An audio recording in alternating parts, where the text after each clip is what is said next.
I just want to give you a for instance. I picked up a book for my daughter, bought her a book at Target. Yep. It's a brand new Babysitter's Club graphic novel that she loves. Brought it home, set it on her bed, excited for her to read it. Doorbell rings. It's Amazon. It's got to be, right? Run downstairs to see who's bringing me a package. There is a book from the Orange County Library Center. It's, the Orange County Library System, rather, on my doorstep. It's the same book I bought. They sent a brand new graphic novel to my daughter. I didn't need to buy that.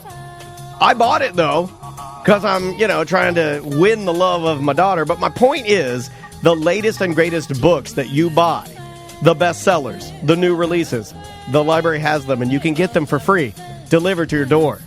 You won't even have to go to Target. You won't even have to go to the bookstore. Audiobooks, movies, there are free classes. I mean, the learning... education. The education they offer. I mean, you want to know about photography, how to do podcasts. So many different classes, online classes. I'm online right now. OCLS.info. I'm going to give you the rundown. This is first page.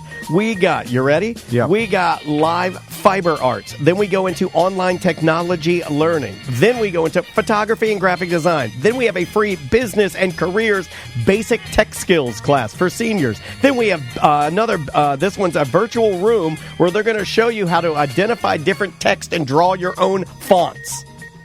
It's endless. It's endless. How to use Photoshop. How to be a good social worker. It's crazy. English from zero. Learn English from point of zero. What else do we have here? Origami. Paper possibilities. Origami. I'm telling you, if maybe you've got some teenage kids that want to learn how to do coding. Coding, podcasting, radio. Maybe they want to start a band. Yeah. Maybe they're hip-hop. They want to do rap. Maybe they want to start a punk rock band. Before you spend any money on education, because it's expensive, just go to ocls.info and scroll through all their education that they offer for free, their classes and stuff, to see, because you can get it for free there. Yeah, here's another one. New mom. You don't know what to do with your baby. Your baby likes story time, but you're at your wit's end and you're tired. Here's one tomorrow. They got online story time. Set the iPad up, hit play. Boom. You're in a Zoom call and you have a librarian reading children's books, nursery rhymes to your kid. They got everything, man. You want to learn Pro Tools? You want to be the next Rick Rubin? They got a class on Pro Tools. You want to learn Microsoft Word? I mean, hell, we need to take that one. They've got awesome soundproof booths that you can rent, that you can do your podcast. Vocal booths, audio booths, mixing booths, a full studio. If you have a band, they can record you. Yeah, you can sign up in the Melrose Center and then with record an engineer, for Christ's sake. And learn how to record your own. I mean, there's so much they offer. And we're not even scratching the surface. So what you need to do is go to ocls.info. That's ocls.info. And I guess just open your brain a little bit and see all this fun, awesome, and amazing free stuff that we have in Orange County. It is a corporate time with Tom and Dan. Dan. Tom. Sam is here. Butler's here. Sam hates crabs. Facts. Daniel had crabs one time. Really? Doesn't bother me when you say that. It just means I'm not a one-girl-only pussy boy. Oh. Yeah! You don't have to cut that out. I don't know about that. I know a lot of people that have been around, never had old They were doing it wrong. Did it itch bad? Yeah. No, it never itched. Oh. How'd you know you had them? I was told I had them. You might have had them a while. Because a partner had them. So if they're treated, then you treat yourself. I never actually combed one out of my neither regions. Well, how do you know you even had them? Because maybe you didn't have it. Well, it's possible, but I always just assumed that I had it because she had it, I got it, treated myself, don't have it. Well, you treated yourself. Hold on, this is changing. No, this is softening the crabs. No. It's you not had softening crabs. It was soft shell crabs. You had crabs. I never combed a crab. Yeah, but you verified you had crabs before. Yes, I will say that I had crabs, but I'm telling you, yes, I've accepted the fact that I'm okay with saying I had crabs. All right, that's all I want to... It doesn't bother me at all. It just means that I've seen more of the world. So, regular crabs... You go to the desert, you get some, you can get a little sand in your slip-ons, that's what happens.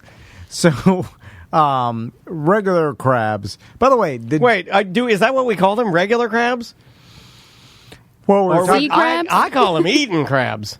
Oh, wait a minute. Phrasing. That could be both crabs. But did Jameis Winston steal crabs, or did someone give Crab it to legs. I believe he stuffed them in his pants. That was the story. They were crab legs, yeah, right? from Okay. Publix. So yeah, but they didn't like give them to him, and then like some employee, because was a star, and like he actually stuffed them in his pants. Okay, and, this like, is what I thought. shoplifting crabs, crabs. crabs and crawfish. That's not what I heard. I had heard, and I could be completely wrong, so Sam, I'm sure, will give us the honest, the answer that has been settled on. I always thought that one of his homies or buddies was working there and said, yo, come up here, I'll hook you up. That's what I Yes, thought. that's what he claimed. Yes, I've had that happen with me all the time. You go up, and then the guy Yeah, gives that's you... not stealing. No, that's... Yeah. Well, it I mean, is... they're stealing from the company, but the person represents Correct. the company. So you're like, all right, I'll That's take what I thought happened. free crabs. I do not believe that he went in there with no one knowing, and, like, stuffed them in his basically pants. ski mask heist, the great crab leg heist. I do not believe or even shoplifted them. I it thought was only $32 worth too. It's not like it was like grand but theft. that's expensive. But this is always. I mean, this still follows him to this day. Yeah, right? yeah. People still make the crab Hey. joke to this day. He's on a successful football team right now, and he's doing okay. Yeah, I mean, but like he's a He's starting. throwing up those 50-50s, but hey, doesn't matter. He's getting the yardage. But what was the story? Because we all made fun of it. We all talked about how he stole the crabs. That's the thing, is we don't want the Said facts. he We want to was- make fun of it. He was given the seafood by a rogue Publix grocery store employee. Knew it. Yeah, so that's not that bad. No. They shouldn't make fun of him so much. Well, Yeah, of course they are, though. And it says his statement at the time was, I went to the supermarket with the intent to purchase dinner, but made a terrible mistake for which I'm taking full responsibility. In a moment of youthful ignorance, I walked out of the store without paying for one of my items. How am I supposed to handle, if I just got them for free? I just say, I just messed up. No, One wait a minute. So one of his buddies knew that he was Jameis Winston Yeah, and was like, gave hey, him free here, crabs. take these crab legs. Free And he crabs walked for the out with Winston. them. how do they even catch him? Well, they've got cameras everywhere. Yeah. They're like, I think that guy's got some crabs. I don't know. I don't know how they caught And he him. said the Publix employee told him, hey, anytime you come in here, I got you. And Hey. he, quote, hooked us up once before. Hey, look at me. Yeah. Hey, Jameis. Hey. Tons of people Anytime have- you come in here, crab legs on Jerry. That's He a promise. just gave them to me, and I walked out, and someone from inside the store had told the security that I didn't pay for them, and that's how the whole thing started. Who was that, Karen? Some I don't narc. look at anybody Some narc. else's garbage. I Yell. don't look at anything. You could walk out of Publix with someone else's child under your arm. I'm not even going to look at you. And then did they go back and investigate it, the They internally? pulled the tape. Yeah. He got a citation. Oh, they even got a citation for He got it? a citation, and he was suspended from the baseball team and had to work 20 hours of community service. It's called a... We'll suspend you from baseball. You're real good at He football. had to do... but that's he had to stupid. do... I thought he had to do 2 nights in jail, and his cellmate was... Sebastian Crab.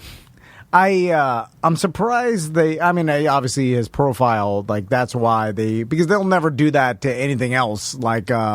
If someone employee gives away some crabs to me, and then some other person sees it, Okay. the employee's going to get in trouble. They're not going to We've go. all had a friend that has hooked us up somewhere they work. You and I have been Jameis Winston. Allow me to explain. Okay. Sam and I... Jameis Winston every day. Sam and I were in For different Publix. reasons. Sam and I were in Publix when a manager of Publix walked up to us and said we had to try something.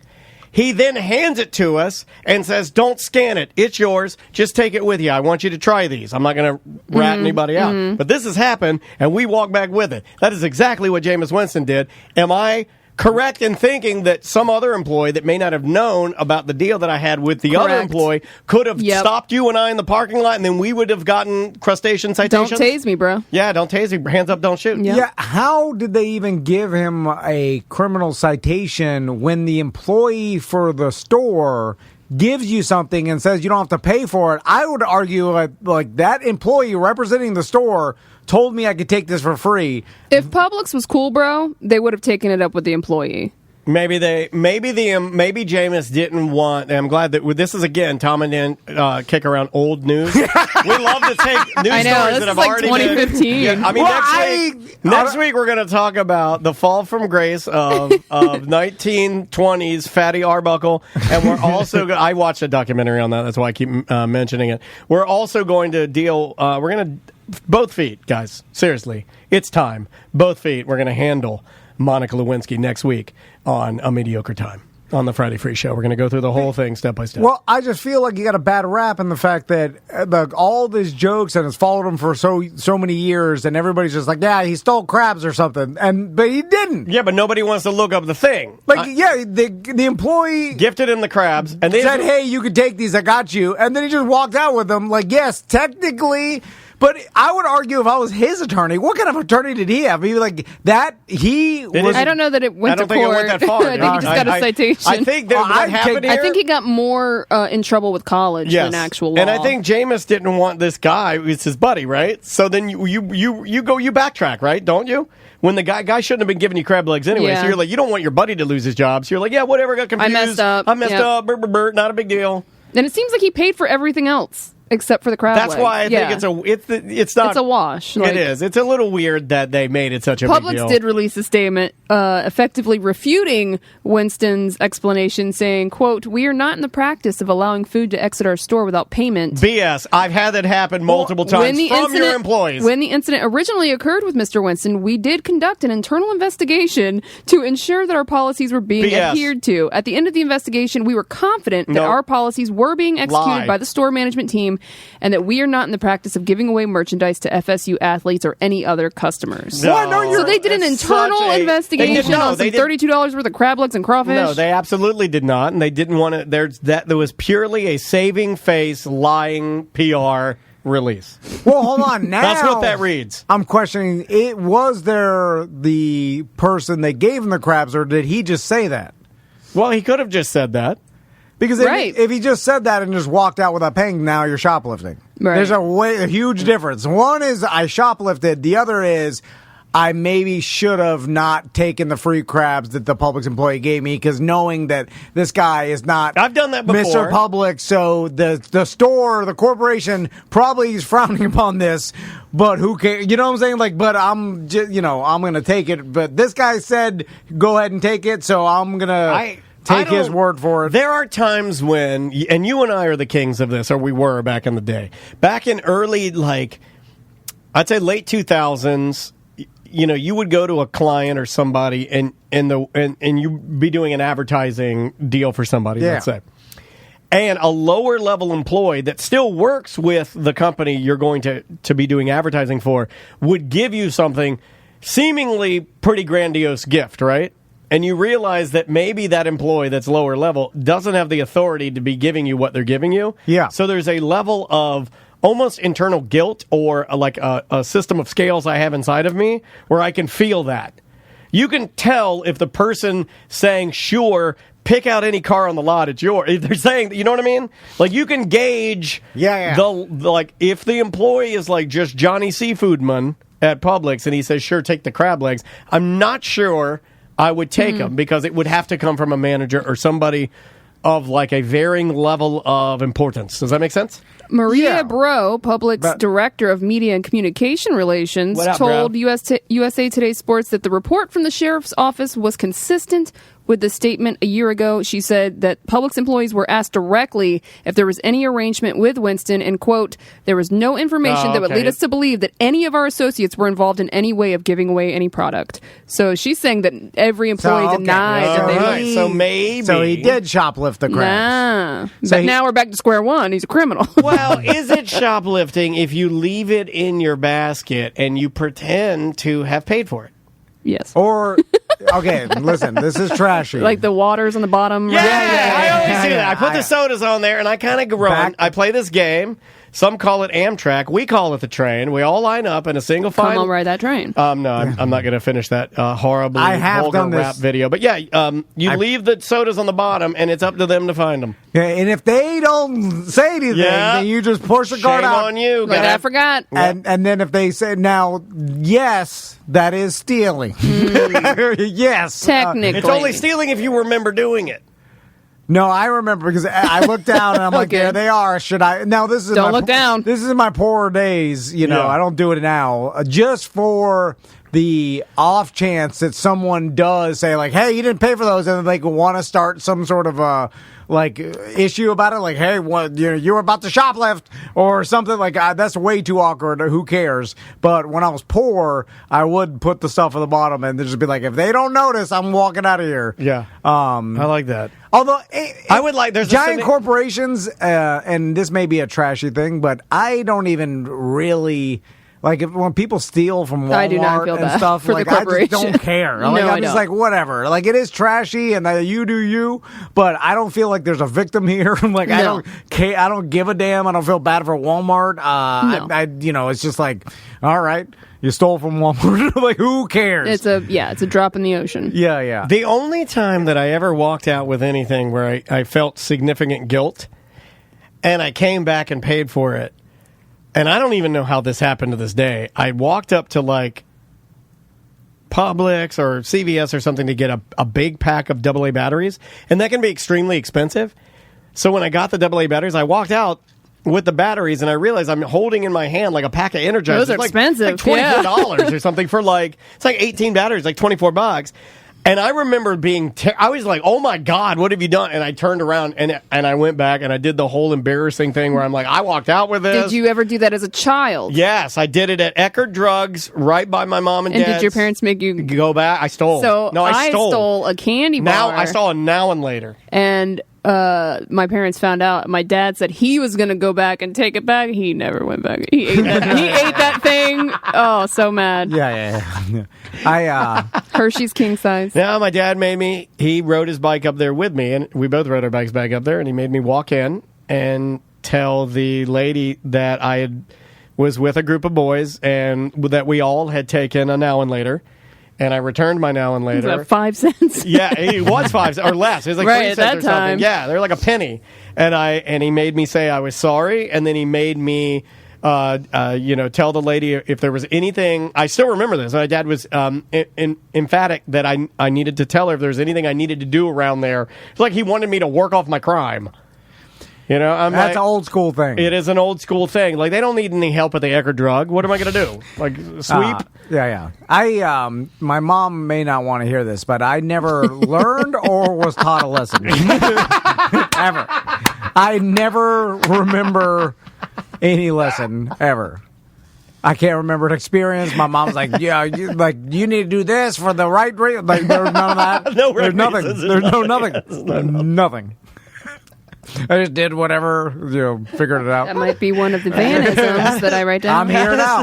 That's it. What happened? Maybe. But remarkably, you have a natural compass, man. Remarkably, you have a pretty nice natural compass of morality. Yeah, You landed on the good side of things. You didn't land on you could have landed on the bad side of things and have a horrible moral compass. It's not even morality. It's the fear of awkwardness that keeps seriously. It keeps me out of jail. It keeps me out of your religion is the fear of awkwardness. Yeah, keeps you guilty enough to stay alive. I don't want the confrontation with the cops. I don't want them being disappointed in me. Seriously, that's the only thing that keeps me from doing bad things. Because other than that, I'm like, do logic. I'm like, well, what does it matter? It's not, good for me, bad for them. Who cares? It's going to be awkward if they catch me. I have a lot of stealing stories. I remember going to visit Andrea at her apartment. When we first started dating, she was still going to UCF. And some nights I would stay at her place and then get up early to do the morning show and just leave from her apartment. So one night, I got in a little earlier than normal. It was like an afternoon, and we went shopping at like a dollar store to get her some food. And we were buying like college kid stuff, like ramen noodles and garbage. And we saw a lady walking out of like a dollar store with one of those jumbo jugs of like cheese curls. Yeah. Like poofs. And I remember mentioning it to Andrea and saying, I think she just stole that. But I said it too loud. And then the lady heard me and then proceeded to curse me out and say that I hadn't seen nothing and that she was going to beat the F out of me. Sound like a chirp to me. Yeah, it was. It may have been the original origin story of Chirp Man. But yeah, that's exactly what she heard it. You didn't learn your chirp lesson. You're like, I'll chirp at that. No, this was early on. This is like 20 years ago. This is like this lady's going to beat the F out of me. Oh, you were born a chirper. I mean, that's not something you develop. Undeniable chirping.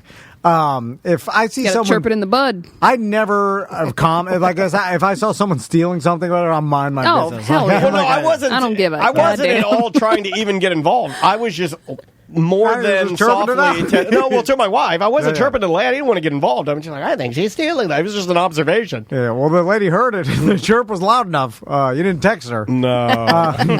So, You wanted to talk about crab legs. What were you? crab legs. Okay. Did you see that? Yes. Crab legs. I like crab legs. I'm a fan. No, thank you. What's the texture, the meat, the flavor? I just don't like seafood. But you've eaten all of it. You're just not. It's just not your thing. Also, Sushi. I don't want to crack open a leg and suck out the meat. Nothing. No sushi. Not a. No, thing. I've tried it. Not a fan. No tuna. Not a thing. Shrimp. Shrimp I can handle. Okay. But I don't seek it out. I don't order it. If it's there, I'll eat it. Gotcha. Scallops. The only scallops I ever liked was ones that Juan cooked. Oh, he's a good, So excellent cook. like catfish. no, Oh, I've yeah. had the fried catfish. Yeah, that's an acquired. The who buys the crab legs for dinner? I have. You have before? Yeah, Okay. and you can steam them in the oven When they're alive? Steam them yourself. No, they're No. already I missed out on. We've all seen that video, right, where the lady's trying to get all the crabs in the pot and they're still alive, and she's fighting them in her kitchen. Oh, Makes yeah, me yeah. laugh. No, I haven't seen that. You haven't seen that? Oh, my gotta god, go I gotta watch send it Crab to you. Lady. It's you got to boil them alive, I Yeah. guess. You don't Do really you? have to. I've never done that. I usually just go get the legs from Publix. I don't get a full crab. I don't want the crab. I just want the legs. I get the legs. I bring them home. You put them like on a little what do you call that? Like a cookie sheet.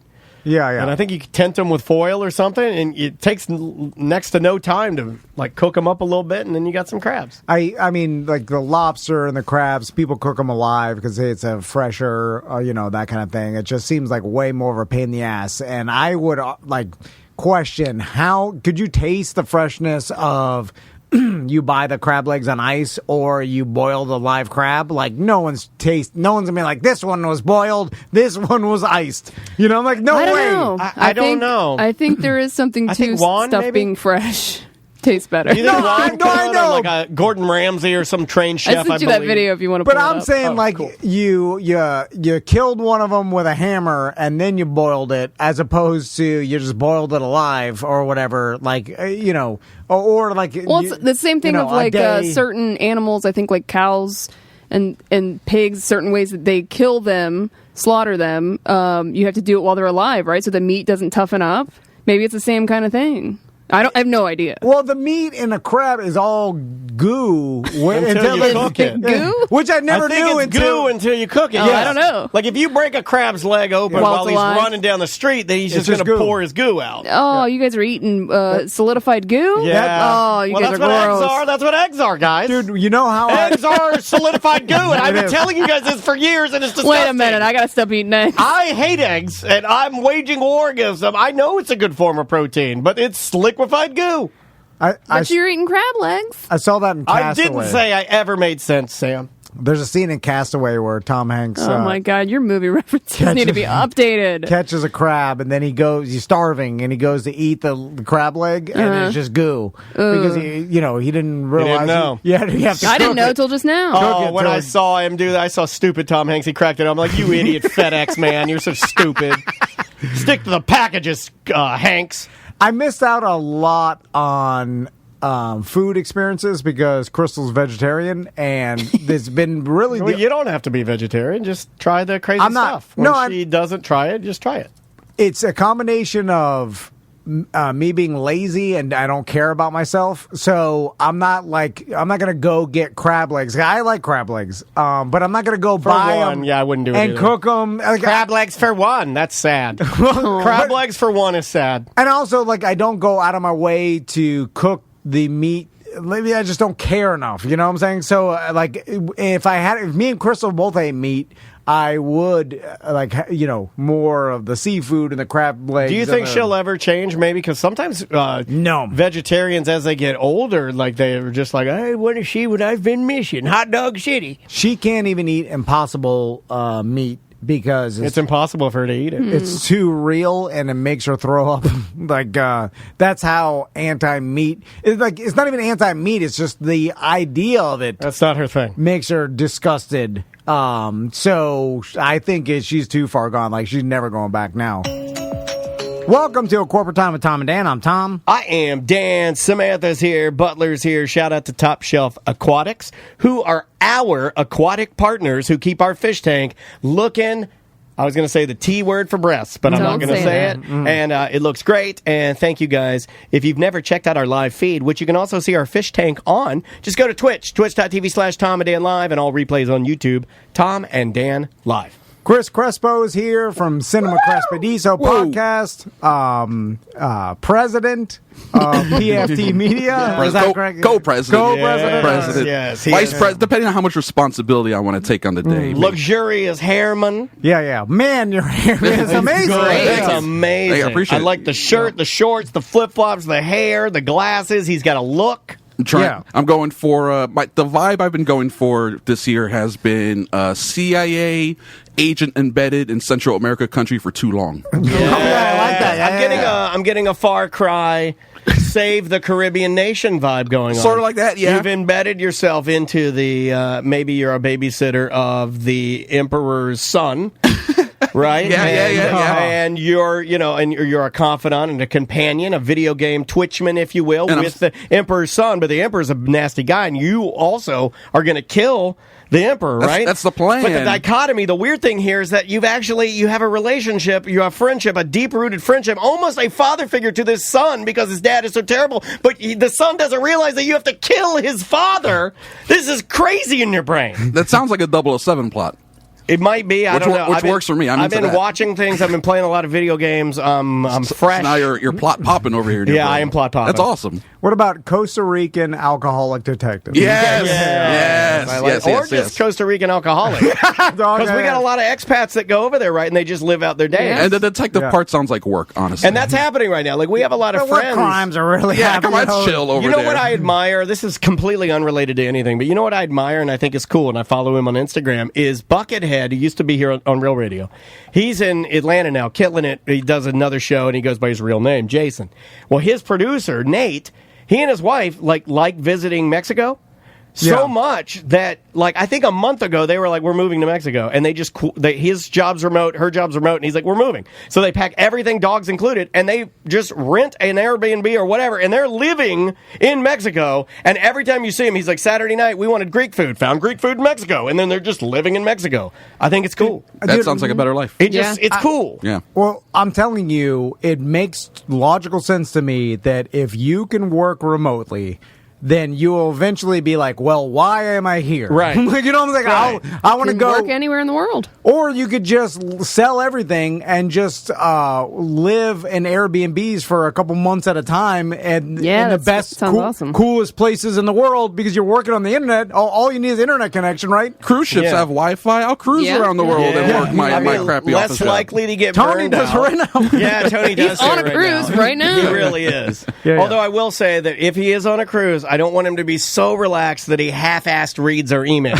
I would prefer that he be like, if you're going to read emails, how much work do you actually want to do? You need to squeeze a little Captain Morgan in your eyes before you read the It's hard to emails. concentrate on the email where you're on the Lido deck looking out over the horizon and you got a pina colada. I would hate that. I'd have to go back to my stateroom and then try to upload the show, and I never could do it because our shows are like so fat. The files too are so big fat. and the internet's too slow. So then finally I'd just be drunk in my stateroom. I was like, I'm not doing it. I'll do it when I get back. Yeah. Or like rent an RV or something and just work out of that and travel around Sounds or whatever. cool, right? Like, yeah, I mean, Sounds exciting. There's a whole TikTok van life thing about And it it. could be That's what healthy. people do. You know, you're not going to burn out as much because you're seeing new stuff all the time. Maybe you get a little distance. You're not crammed. You know, you don't have that weird, almost toxic cubicle life. Yeah. You know, there could be a lot of good things Less about goss to worry about. Well, it's like every time someone said, "Oh man, they go on vacation to a cool place," they're like, "I wish I lived here, but I work wherever in Minneapolis." And you're just like, "Well, I can live here now if you work on the internet." I mean, and so many people now can. And I know nothing about Minneapolis. Twin Cities. That's all. I mean, it seems like a fine city. It's just like, well, you know, I'm I guessing know that anything like about it. Costa Rica is cooler. You know what I'm saying? But I will say that Key West I fell or, into the you know. trap. When you said, the minute you said Minneapolis, in my brain I go, oh, yeah, get the F Minneapolis. Get those But guys. I'm Yeah, sure I hate that. every place probably has like a really cool timed. Like Minneapolis may have awesome springs. Like spring in Minneapolis is awesome because of this festival and this time. You know, like whatever it is. Or They fall. do the cheese wheel festival. I was going to say cheese curds. Yeah, I was going cheese. You just travel around and live in the coolest places at the coolest times, and that's it. Yeah. Like, and you could live the best life and experience the coolest locations now. I wanna more than live- any time in the world, right? I want to live near a man sort of like Clint Eastwood so I can witness him befriend a child of another race and then give him a car. That's what I want to say. That's Los Angeles then. Hasn't he done 2 of those movies now? Just one. The other one, he befriends a boy and gives him a ride home. Okay, So it's similar. So it's like a Similar. lighter version. Yeah, It's yeah, the- yeah. In the other one, It is a lighter In the version, other one, I actually, give yeah. the kid the car Yeah. after calling him horrible Oh, yeah, slurs. Yeah, slurs. Yeah. But in this one, I just give him a ride because you don't deserve the car. Or the slurs. And He even keeps the slurs. Oh, he keeps the slurs. Yeah, no. It's a nicer old man. in this Let's one. talk about that. Are Clint slurs Eastwood. worth a car? I feel like if you, I feel like they are. Yeah. It Most was a people, nice car. It was a Yeah, really I nice feel like car. if I called you the N-word 25 times and then I gave you Whatever a you want. custom You can call me whatever. You can 57 Chevrolet. slap my face. Give me that. You know. Yeah, slap my flanks and give me a Camaro. I'll do it. Let's talk about entertainment and what we're watching. Sorry to be all over the place today. My buddy told me that Clint Eastwood movie was the worst piece of garbage he's ever seen. He said, and he told me, he's like, get high as hell and watch it, and you'll be astounded by how bad it is and start laughing at it. It's amazing just how old he is. The way he's a skeleton with skin walking around. Oh, here we go now. Now I'm a sexy old man. He has a relationship with a woman that's 20 years younger than him. And he in the has movie. sex in the movie, right? Maybe implied. Yeah. He does throw a punch, which is pretty funny at one point. And the guy is like, oh, he sells it like he got hit by Mike Tyson. It's hysterical. Yeah. It's so funny. So he did tell me that it was awkward, and it seemed like someone just funded it. Well, he or- did, right? Yeah. Oh, you self-funded? Well, actually, Warner Brothers probably paid for it. He's had a long relationship with Relationship, him. yeah. And it looks like a cheap movie, 10, 15 million maybe. Yeah. What What do you need? We can get you some kids of other ethnicities. They're for you writing it to off yell as at. like a charitable, like, we'll put it on HBO Max. It seemed like it's Clint Eastwood. We'll give him $8 million to Yeah. make a Got an movie. idea and for that's it. another movie. No. Like, Where I oh, get- Clint's back. with another ethnic kid. Oh, boy, here we are. All right, Clint. And there's We'll give you $5 I million. need 5 brown kids and some custom cars. We'll give you 1 brown kid and 2 cars. Oh, okay. Where am I? but also, I mean, probably smart business move because there's a huge demographic, like my uncles that are like Oh, 60 my dad. and Yeah. 70, Oh, yeah. like Yeah. Clint Eastwood for life. they'll watch it because they love Clint Eastwood. Yeah, my parents watched it. Yeah, because it's a Clint Eastwood movie. Otherwise, they wouldn't have checked it out. They said it was horrible, right? My mom did not like it at all. Okay. Yeah, my dad was like, my dad's a little more forgiving. He's like, it's a movie. It had a beginning, middle, and end. It's fine. But my Yeah. mom was like, it was stupid. He was so old. She hated how old he was. Wait, hold on. Your mom's quote was, "It was stupid. He was so old." Pretty much. That's Can I almost a hug verbatim her? quote. My God, Yeah. that's the best review because she would do reviews on our show. Absolutely. Yeah, I'll give That's you your a phone great number. review. They should force him to retire, right? But the thing is, if he retires, No. he's probably dead 6 months Yeah. later, right? It's the Yeah. one thing keeping He's him had a good going. run. You can't let been a he's a heck of a national run. treasure, and he's done a lot of good stuff. And he was playing old men in movies in the Can we 70s. like fake him out and pretend like we're filming movies with him in it and Sure. then not release them? We That's all actually possible, age. yeah. We're all going to be there Truman at some Show him. point. Yeah, That yeah. everybody knows that he should have packed it in after he talked to that chair that one time. Yeah. On stage. Oh, And yeah. look, That was it. I'm not That was making it like- political. I'm just saying whenever you talk to Right. a chair, That was an issue. 15 years ago. Yeah. That was pre-Gran Torino, I think. Yes. Yeah. And then he did the video where he's in the tub with the chair, and he's like, "Bridges of Chair County." I think no, but that was when the he- romantic version. When he did that, I think everybody was like, "What the hell are you doing, old man?" Like, and then everybody should have like collectively said, "Maybe we didn't shower him." That with was in 2012. That was almost 10 years I ago. don't think that's we crazy. showered him with enough love. And I have a theory about this. You need to, as the public, shower him with enough awards and national achievement. You know, like you get the Michael Jackson Video Vanguard. You get all of them. He's like, what? I don't want that. You get him every award. That way, you're signaling him, right? It's a very classy way to signal old people when you give them every award. Here's you're your letting them lifetime know. achievement Achievement Award. It's like you're flashing. It's because like, your lifetime is done. yeah, it's like Ross at the S Sandwich Comedy at Bullenbush. You hit the light. Yeah. You're letting them know You give we're them the done. light. Mm-hmm. We're done here. We should have given Eastwood the light, is what you're So saying. here's your Michael Jackson Video Vanguard. You're the best. Here's your Kennedy Center honors. Yeah. We're done. I think they gave him that in like the 90s. Yeah, I think he got that early. Since that chair thing, he may have made like 4 or 5 movies. He has not stopped working since then. Yeah. And maybe it is because no one told him to. Maybe someone just needs to tell him that he can stop. Well, he just enjoys it. Vince Neil. Let's go into that. Yeah. Vince Neil over the weekend, who doesn't need the money and doesn't need to play Motley Crue songs, fell off the stage like a big fat potato. Oh, boy. And it's hilarious video. You don't need to do this anymore. Are you sure he doesn't need the money? Like Tom and I don't go to Beepers and Phones. It's not like Rolling Stones are coming back out and touring, and you're like, you don't need to do that. But we don't do that. Like, there are certain things that if he asked me, he's like, hey, we got a new client. It's a cell phone store. I'd be great. That's awesome. Yeah, they want you to go there for 2 hours and stand there and try to sign up people for new AT&T plans. I'd respectfully say there's a time when I would have done that, and I'm not below or above that or below that.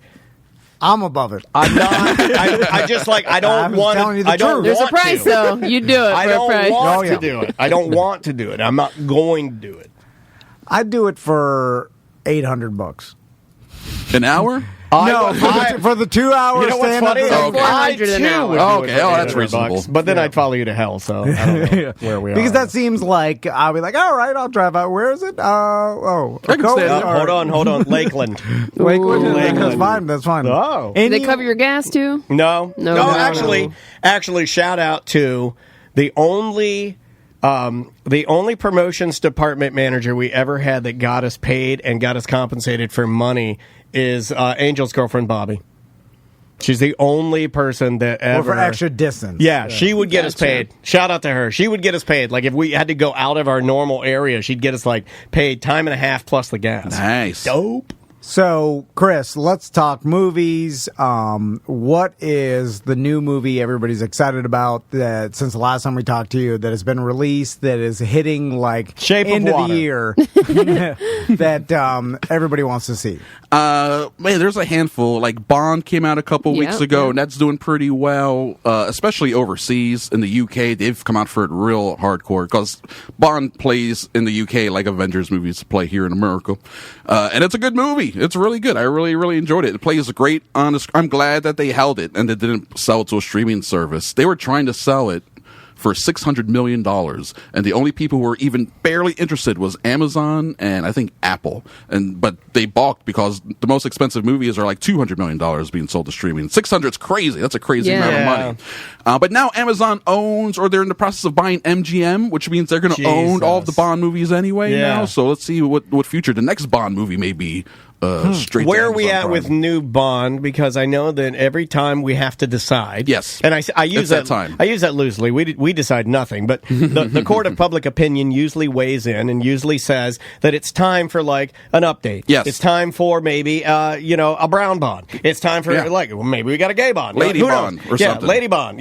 Whatever. But we know where we're going with new Bond. This is for sure the last Daniel Craig movie. Yes. And it's for sure the end of that. And at the very end of the movie, at the end of all these Bond movies, usually at the end of the very end of the credits, they give you a bite. They say James Bond will return in The Living Daylights or whatever, if they have the title set up for the next one. This one, it just says at the very end, James Bond will return. So they're letting you know we're going to be making more Bond movies, but the producer said they're not even going to really publicly start looking at people until next year. So it's just let Daniel Craig do his final lap. Let's everyone enjoy No Time to Die, and then we'll worry about, quote, new Bond next year. But, people have been mentioning Idris Elba for years now, and he has even said publicly, I'm getting too old for it. I don't want to do it now. But I'm sure if they offered it at Bond to him, as being a little older. Maybe I'm wrong on that. I know, but as a kid watching James Bond, it felt like it was. I older loved dude. James Bond as a kid. I mean, Connery, he was older. Connery played it when he was in his 50s. Moore played it into his 50s. I fell in love with James Bond because of my mom. Yeah. My mom was definitely more of the spicier Dennis, and she liked the romantic. She liked the fact that James saucy Bond was, stuff. Yeah, he was a sex. He was horny, man. Yeah, Clint Eastwood, old Bond. They consider we call him we call him Confederate War Bond. That's right. Old Confederate war bond is out Old there. man Bond. They actually considered Eastwood in the 70s. Where's my smoke screen? Oh God! It'd be ridiculous now. Drop my oil slick. When they considered him in the 70s, he was already like 45 then, and they were thinking about making him Bond Is back James then. Bond supposed to be late 30s? I always thought James Bond's supposed to be my age, but just fit. I think he's always in his 40s to 50s. Yeah, is he's my age. And then when they did Distinguished. Casino Royale, Thank he you, was like Tom. the youngest. There you go. He's the youngest Bond. He's like 38. It's the only maybe, nice thing he's Daniel ever Craig. said about me, and he wasn't talking about me. So, in this Bond, do they have the quintessential stunt?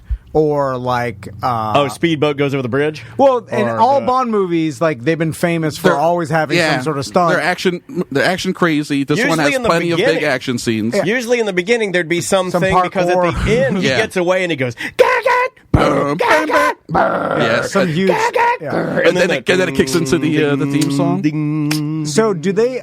Because I have no idea if this is true or not. But with the popularity of that two-hand jetpack and like the drone you could stand on and have like those kind of personal flying devices. Yeah. I thought to myself they'll probably put one of these into Bond in They some love way. that kind And of they've already done jetpacks in Bond movies. Like Roger Moore flew around in a Yeah. jetpack. Yeah, so yeah, I'm but it was actually like surprised that they It haven't was the done a real Super Bowl one. It was. You have the grips on them. And you got the great Gazoo white helmet on. You look like Fred Flintstone's genie. Remember the great Gazoo from the Yeah, Flintstones? yeah, You got that big Kelso helmet on. But now there's that The like Spaceballs helmet. the military one that everybody's seen the Facebook video of the guy. He's the two hand, Yeah. are Or both it's on his the arm. palms It's his or- arm like yeah. like the Iron Man. Looks like jetpack. tactical, yeah. They don't have anything like that yet. Maybe the next one. I'm surprised. They usually are ahead of the curve when it comes to technology and stuff like that, for sure. There are like cool bike stunts, car stunts, all sorts of stuff like that throughout the movie. It's a solid action movie, but also just like a good movie with a good plot and some good acting. It was fun. I miss because I know this probably doesn't have it because we're at a point now where these type of movies you have to take yourself super serious because you got all the tools, right? Mm-hmm. It's not like James Bond is going to wander into some like parade where there's like BMX guys like doing wheelies and then he has to wheelie on it. You know what I mean? I mean, he might have pre-Daniel Craig. Like I can see Pierce would've. Brosnan doing that. Absolutely. Like Roger Moore, there was always a campiness in there. Absolutely there was, yeah. And they kind of they took that out with these newer ones. I was never a Bond person, so I don't really know a lot about. I've watched Skyfall. That's about all I've seen. Yeah, everyone saw Skyfall, Yeah. right? That was like $1 billion movie. I dumb old man all the new Bonds. I haven't seen one of them because they don't fit the same. It's not the same Bond I grew up with. Well, what you need to do is, I'm not saying you need to do I need to what binge it. What we need to do is put it into context. The reason why it got darker and they took out all the goofy stuff is because I didn't even realize that there was any goofiness to Bond. oh yeah, they're campy fun throughout It all was of like them. campy and more sex. It was really more. I feel like I'd like that more. Yeah, it was really more about the gadgets and then him solving the whatever. But he'd also get with the girl. It's the reason why the Austin Powers movies have Yes. that. The Austin Powers movies feel more like Bond movies than Yeah. the Daniel Craig Interesting. ones Correct. overall, which is Correct. interesting. I'm But- glad we're talking about this. This is cool. But I'll tell you, so like you got to remember, Batman Begins came out at the same time as Casino Royale. So what had happened was, consider both franchises. The Batman franchise in the 90s got all messed up with the Joel Schumacher movies, and people are like, "Oh, this is silly and campy. We don't like this." Same thing happened with the Brosnan movies. By the time they did the last one, Die Another Day, and he's sword fighting Madonna, and there's like an invisible car. No one liked that movie. So Yeah. everyone was like, both these franchises have lost their way. Christopher Nolan does Batman Begins, which is, let's reboot everything, take out all the goofiness, and then rebuild Batman. The Broccoli producers saw that and were like, Casino Royale, we'll go back to the very first Bond, take out all the goofiness, and we'll just do Bond Begins. Yeah, real spy. Yes, they threw in parkour because that was hot at the time. They got the same director who did GoldenEye because that was considered the best Brosnan movie. Yep. And Casino Royale popped off. So we're like, all right, we have to keep this going where we just introduce all these elements slowly. We have here's a cue. Okay, now here's like a gadget. Now here's this and that. Now with this new movie, they it feels built like it a now. full, yes. Yeah, it took them yeah. like 3 movies to get us a money penny type of thing. You know, Sure. it was weird, but it was just works. a different context. Yeah, I like it, but it works. So, Chris, I want to run a bunch of movies by you. Let's do it. and Speed you, round. You tell me if it's worth seeing or not, because these are movies I've seen a lot of advertising for, and I just don't know. But this movie got a 94% on Rotten Tomatoes audience score. It's high. Free Guy. Free Guy is an okay, fun enough movie. I think it had the benefit of coming out during the summer when, movie theaters overall were just starting to reopen up again. And Ryan Reynolds video game. Video game. It's essentially what if a non-playing character in GTA gained awareness and decided he didn't want to just be an NPC. Do they handle hot interesting coffee? Concept. It's a fine concept. Do they handle the hot coffee controversy of Grand Theft Auto 5 or 4? What is that? Well, you could bang your girlfriend in different ways. You put in a code. You put in hot the codes. coffee was the code. Yeah, if you put in the code, you could you could do different positions and. All right, I like that. Yeah, I knew you would. We'll talk. No, there's no secret codes like that. At least sex wise, it's a PG-13 movie. But it was enjoyable. I mean, I think it had the benefit of just like I was happy to be in a theater. You know, at the time and seeing a movie, and Ryan Reynolds is like affable. My first beer back at a bar. I'm like, this is the best. This is awesome. I missed it so much. Yeah. And then he looked back and I was like, it was just a Bud Light. There's nothing special about it. So yeah, it's fine. It's a fine enough movie. When it comes out, it's good for like family stuff and sitting around the TV. Welcome to A Corporate Time with Tom and Dan. I'm Tom. I am Dan. Samantha's here. Butler's here. The fish are here. Thank you to Top Shelf Aquatics. And let me start off the show by doing something I normally don't do and plug Orlando's strongest stream. That's us. Just go to Twitch, twitch.tv/Tom and Dan Live. That works on YouTube as well. Just search Tom and Dan Live, and you can see our Monday through Friday live broadcast. You can even join us live 10:30 through right around 3 p.m. We usually stop or wind down. But you can tune in, chat, hang out, catch everything live, catch the awkwardness, the weirdness, catch the stuff during the breaks, or catch the special BDM shows that Tom just decides to do out of nowhere, where he just starts decimating people's brains. No, come on. It's amazing. Absolutely amazing. You ready to do this? Well, Sofa and Suds, November 14th. Races start at 2. Racists? Races. There's food trucks out there. We're going to have new merch.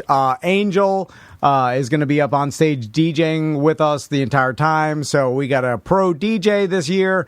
How do we get a pro DJ? I love it. We just had to text him and. Okay, very good. He hit me up yesterday. It's funny. He's like, I'm really excited to see you guys. So that's very cool. It'll be fun to see Angel. Yeah, and so get there around 2. It's completely free, and of course drinks, and you could bring pets. You can. It's like a family event. Like most people go and they sit. It's got a parade, small town parade vibe to it. Yeah. Get your golf cart, go out there, sit on the edge of the street and watch the races. It's really fun. You could be away from people if you want. No coolers. They don't want coolers and outside food and drink in there because they have tons of vendors, tons of reasonably priced beverages and food for everybody, the whole family. Yep. All right, let's do it. What? Oh, wait, hold on. I know what I did. Hold on, this is bad. I heard it coming out of somewhere. Yeah, it's coming out of your root canal. Yeah, it's coming out of your root canal. We don't talk about it. I put it in Oh, there. now we can't have jokes. Okay, here we go. I don't even need one. Tom wanted to do a bit. He called it Weird Job Wednesday. Dad really likes it. Tom says that's bullshit. It's another Weird Job Wednesday. What are you doing? What is your job? Are you neat? Are you tidy? Or are you a fat slob? Do you make lots of money and you sit up in your tower looking down on all the people who are working by the hour? It's a Weird Job Wednesday. Just another Weird Job Wednesday. Oh yes, it's Weird Job Wednesday. Just another Weird Job Wednesday. Thank you, Butler. Thank you. Weird Job Wednesday brought to you by Streamline Florida. If you want a refi or get a mortgage, use Streamline. Brian Zimel and his team are great, and they will help you out. Let them know you're a BDM. We all did it. They're amazing. Really good to work with. Talked to Brian a couple of days ago. He told me to Whoa, tell you that's guys. what he told you? No, that's how you do it. Yeah, he screamed right in the phone like that. He told me to thank you guys for supporting the show, and he had to end our phone call to go help another BDM. Mm-hmm. Mike B's on the line. What's going on, Mike? Hey guys, what's happening? Not much. How you been? I've been doing well. Been doing really, really well. Yeah, you look good, man. You're how's the job going? Because you are our weird jobber. But man, it's been going really well. Just cooking my ass off. Nice. Kicking. hot, sweaty. It's but it's good rough. work, man. The kitchen, dare I say, one of the hardest jobs you could ever have. But man, when I see guys do it right and they make it look good, and when you get that meal that's hand cooked, by somebody that knows what the hell they're doing, there's nothing quite as rewarding. And I've been seeing some of your creations at night when you get done. Like some of the things you've been just cooking for you and the fam look pretty damn delicious. Thank you. I appreciate that. Mike, I know we're not going to talk about this particular job, but when you're a cook, what's hard. It seems like a hard-ass job and grueling as far as easy to screw up too, man. Like depending on what station you're on, or like I've never looked back into a restaurant or kitchen area of any place and been like, well, that looks chill.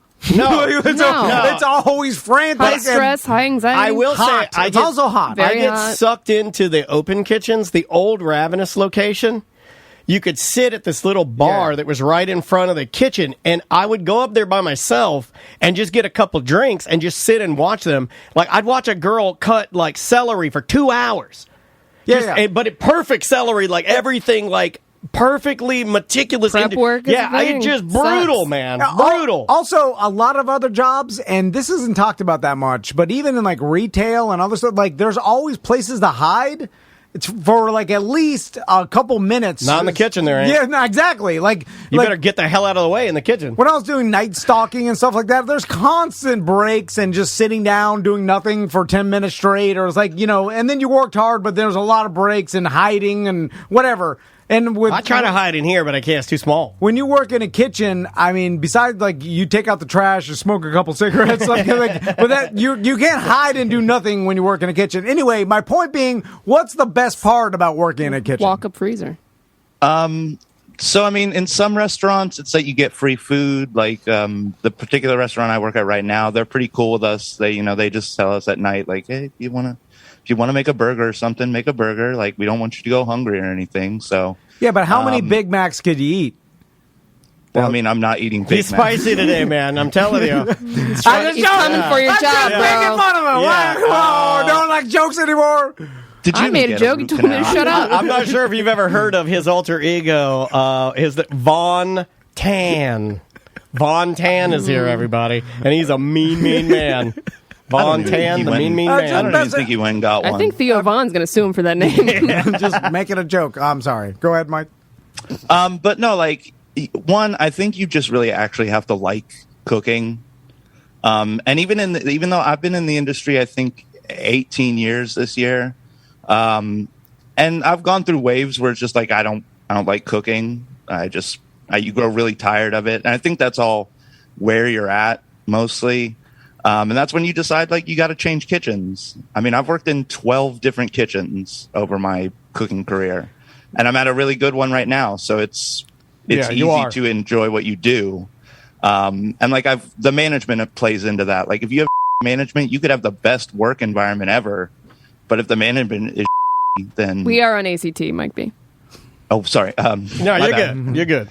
But if the management is poor, it just ruins the whole experience. Like, having good coworkers, like, there's all the little things that come into it that make a job really actually worth working. Because other than that, like, the actual physical job description is hard because it's hot and it's gross. Ghost of Minute Bull in our Twitch chat room, pardon me, Mike B.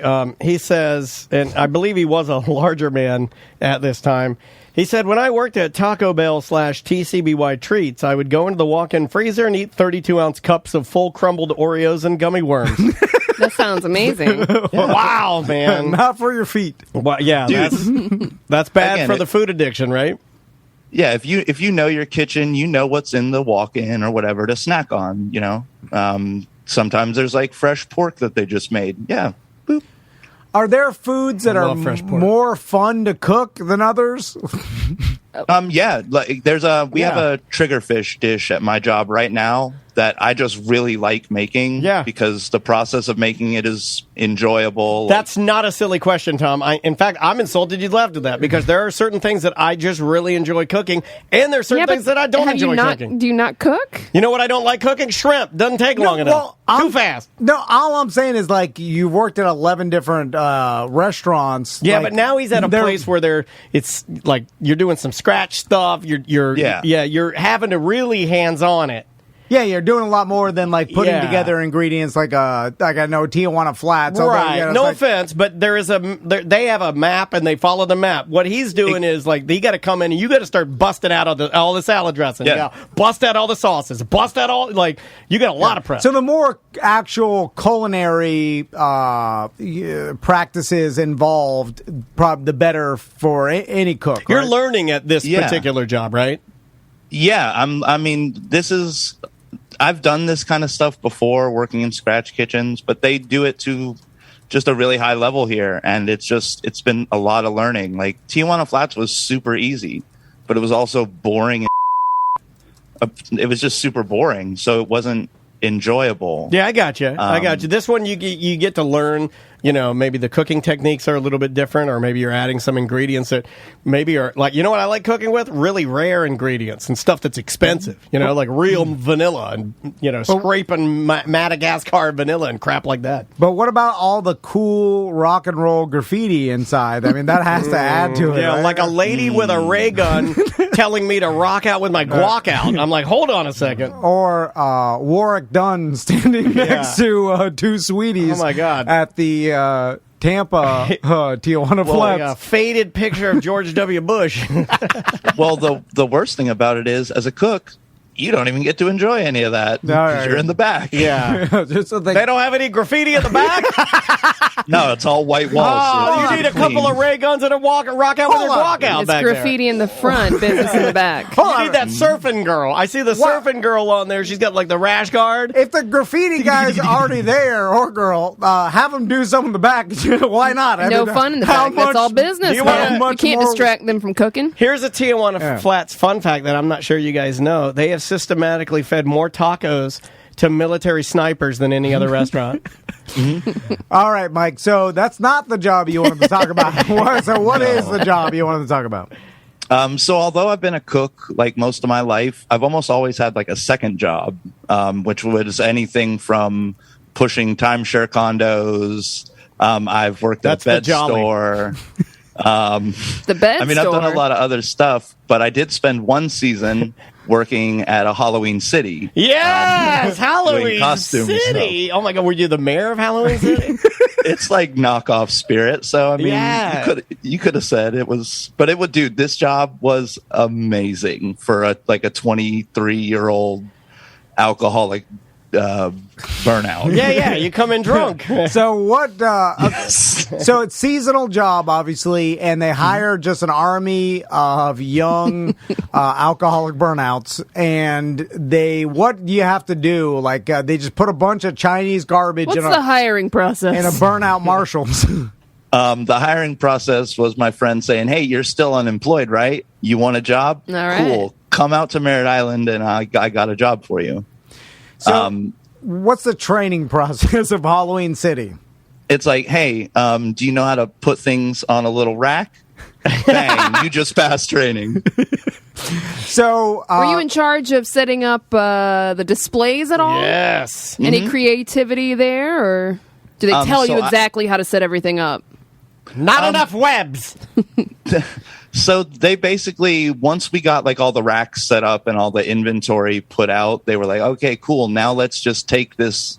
There were like 2 or 3 big boxes of just like spider webbing and lights and all sorts of junk. And they're like, just put that around. They had like one area. That's specific too. Just put it around. I like that. Just kind of spooky the store up a little bit. You know what you're doing. And so there was a lot of just like, hey, you know what? It was a very Tom Van like, you know what you're doing. Yeah, you could do it. Just whatever you do, don't question my root canal.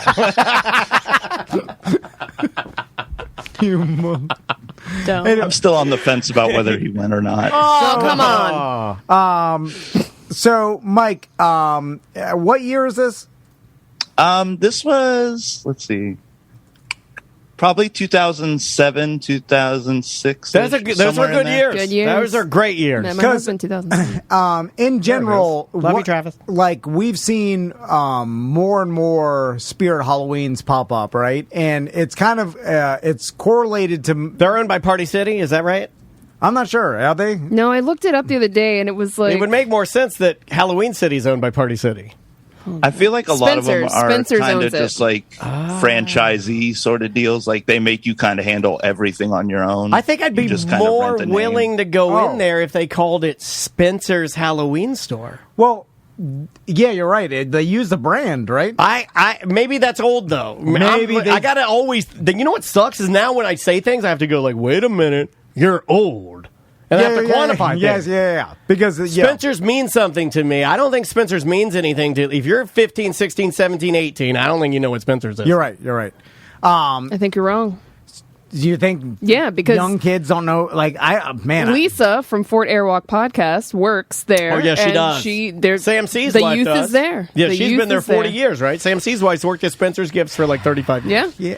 but now, Dude, I think Spencer's is like a passed on thing where it's like you know where to get certain things, and when people ask you where to get those things, you're like, oh, Spencer's. And you indoctrinate the new generation You're right. with that same information. You listen. might be right. It's sourced because it's now part of our society. You're right. It's a novelty store, and it serves that purpose. It's the most famous novelty store. my boys won't even know what a mall is because like they'll never go. It depends on what they're exposed to. Yeah. Maisie is exposed to a lot of Barbie cartoons where the mall is still in the storyline, and she reads a lot of these little books that have malls as the storyline. And Andrea took her to the mall last week, and she I'm fell telling in you, love with it, dude. it's She not- fell in love with it. She's like, I love malls. And I'm like, well, I was wrong on this. I went to the Oviedo Mall, which there's not a ton in. Andrea went to about Florida. a month, which is a ton of stuff's there. Florida Mall but is- Oviedo not a lot, no. and there were a bunch of teen mall Yeah. rats just walking around, window shopping, going in and out of stores. And I Andrea was like, said wow, that's still a thing. The same thing. She went on the day that the Orange County was out of school and took Maisie up to Florida Mall. It was all kids. Yeah. If it's not dead, it's got stage 3 cancer. That's all I'm saying. I'm like, you could. I mean, there may be still Skinny. kids going to the Skinny malls, mall. but that ain't gonna last for long. So what did you let you say? You roll in. What time are you having to roll in at the old Halloween City? I think the earliest I had to be there was like 8 o'clock. Because they'd open at like 9, 10 in the morning. So you'd spend that first hour making sure everything was like stocked on the shelves, putting away whatever shipment you got in that morning, and then breaking down all the boxes. And then it was just kind of like deal with the business. Yeah, Once just we talk to opened, people. Yeah. So, I mean, I got hired on at the very beginning. So I did setup and then just regular employee stuff. So, I'd come in the morning, mix my little Pepsi and whiskey in my car. And then you mixed it in your car. Pepsi. You I thought didn't only even upgrade to Coke. I thought only Diet Pepsi? teachers did that. I'm a wild cherry Pepsi guy. That's my jam. Oh. You know what? I too enjoy a crisp because it's crisp. I enjoy a crisp wild cherry Pepsi, When and you- I like that it's wild. You can taste the wildness. When you break open the wild cherry Pepsi and you take a couple swigs out of the top so you could fit the bourbon or whatever, Oh, you know what I'm I saying? mix it in a Yeti, man. Do you? I gotta have some ice. I'm not an animal. Classy. When you take those first couple swigs that don't have the alcohol, so you can make room for I did it alcohol? opposite. I one sip out of the whiskey, put a shot of the wild cherry in the whiskey bottle. Do you think it's disgusting? Because you want the alcohol. Anyway, so let me ask you this. With the business, I guess, plan of these Spirit Halloweens and everything, because it makes sense that there's been a correlation with the amount of stores that have been shutting down and gone abandoned, and now they could have these, prime location store fronts for their seasonal business, right? Because that's what happens is like they put all these spirits in old stores that have been shut down because people are buying things on the I'm internet. or surprised whatever. we don't get that for Christmas, but maybe it'll happen. So, but there's what other like buying your costume inside a Spirit as opposed to online. It doesn't seem like there's very much more benefit buying it in the store because you can't. It's not like you could open the package or most They people have changing rooms. Yeah, you can They try it can on. Try it on. Yeah. Why do you think I hang up by the changing rooms to see if people's fall out? That was actually one of the jobs. Oh, at sorry. the- We're hammering you, Sam. This is not going on the air, so you can leave it. But What? Yeah, this is Wednesdays. Oh, yeah, he's Oh, right. yeah. But you always make me edit it anyway. Well, I don't have to edit this? It's because people listen to it, or they expect ACT to be not cursing. What? Yeah. All right. So I get the- All right, I I'm get the leaving it rare all in. swearing Do we have to ACT. put an explicit content? I'll do it. Okay. Yeah, just Yeah, remind me. well, I'll do it. there's- Yeah, we won't my break bad. it's not Apple's rules. curse. But yeah, okay. But But anyways, working at the changing room was actually one of the worst jobs because you also had to. You would work the Put everything changing back. room. Well, yeah, you had to rebag and put everything back out to because everyone else was such a slouch. I would end up having to put back everything from my own changing room, which was kind of a pain in the butt. Yeah, But man, that's a lot of work. And those bags, like, if you buy your costume and it's high quality, I would say if you go to a Fair Villa and you get something, I've got some costumes from Fair Villa that are in a damn box. You know, it's really nice. But if you go to, like, a lower tier place, you're going to get the... It's hard to repackage. It's so hard to get that thing back in the bag. It's like a sleeping bag. I don't even know how to get a sleeping bag back or a tent back in its bag, like the old joke. I swear to you, I did not know people took the costumes out of those plastic Yeah. bags and tried them on kinda before gross. they bought them. Yeah. Like Yeah. I assumed you weren't allowed to do that, or They most tried- people didn't. They don't want you to do it because of COVID and everything, but I saw people doing it when I was buying my Scarecrow at Spirit. I just figured people bought the costume. It's kind of like a one size fits all, like an adult, big, small, that kind of thing. So yeah, because my point being, why not? Why are like it should just go all online? Like if there's no trying the costumes on, but since they're trying it Yeah. on, like I guess that's why people go there. But I've never had my kids try on a costume. Well, it depends on if you need it or not. Like for you, because you're, and this is going to sound silly, but because you're of normal or average size, you ordering anything online is always going to be better than me.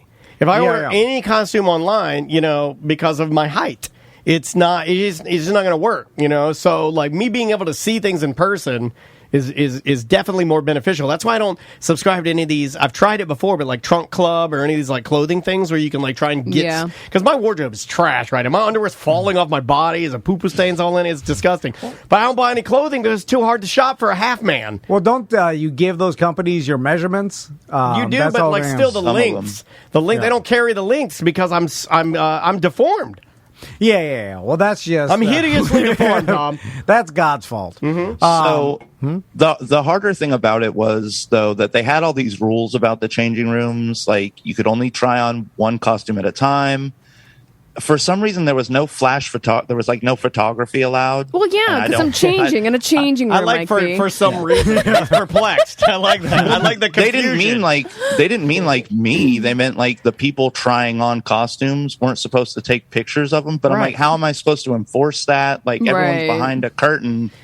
They are the worst changing rooms of all time, too. Yeah, it's just PVC and a black curtain. It's kind of like a sheet. It was like our setup for Dan Cummins at OLE. It was There's like always just trash in there. Yeah, it's like PVC, and then because it was in like some old Marshalls that they had to just make. No, if it was in a Marshalls, they would have actual fitting rooms. These were in like things that had no changing rooms, and they made one. Like a shoe store or something. Yeah, they put a shower curtain up. It was like plywood stalls, spray painted plywood. black. Yep. But with PVC and black curtain. It's like the changing room at Hot Topics. The curtain would never close. I always wondered why girls were going in there. I'm like, that we these can guys. See you. I was like, that these guys are hanging out down there because they're creepos, right? But they, even if they did do it in old Marshalls, because I've seen this before, they'd cut the store in 1/4 because there's no way they could fill it out. Correct. So they'd have to do the changing because the changing rooms are all in the back. That's not the case. Those Spirit Halloween stores are huge now, and they're everywhere. Yeah, but not. They got a ton of inventory now. Yeah, the one like I know what he's talking about. The one that we have behind us that's at this mall. What they did is they took like what was like a Birdine's or a JCPenney. Oh, something huge. Like and then huge they walled store. the back of it, so there's a fake wall in the back of it. Because he's right, the department store it's like double. Yeah, if it's that big, it's like 3 stories, so there's no way. And they just filled the main room, and then The changing room is just a PVC stanchion that they put up. Yeah. So, did you get any idea about how much money these places make? Because all they're selling is like Trash. cheap Chinese trash, all right? That they Plastic, just they, garbage. They buy in unbelievable bulk and they sell it at what, 200% markup? So, are they cashing in? Like, could you see any invoices for how much they paid for the costumes and then resold them for? So I don't have any like direct invoice knowledge. That was kind of above my head at that point. But I do know that so these costumes were really, really cheaply made. They weren't buying like the best quality of anything. Right.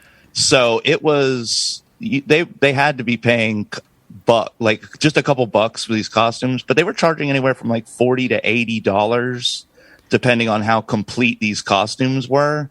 So I imagine you're making just thousands of percent of return.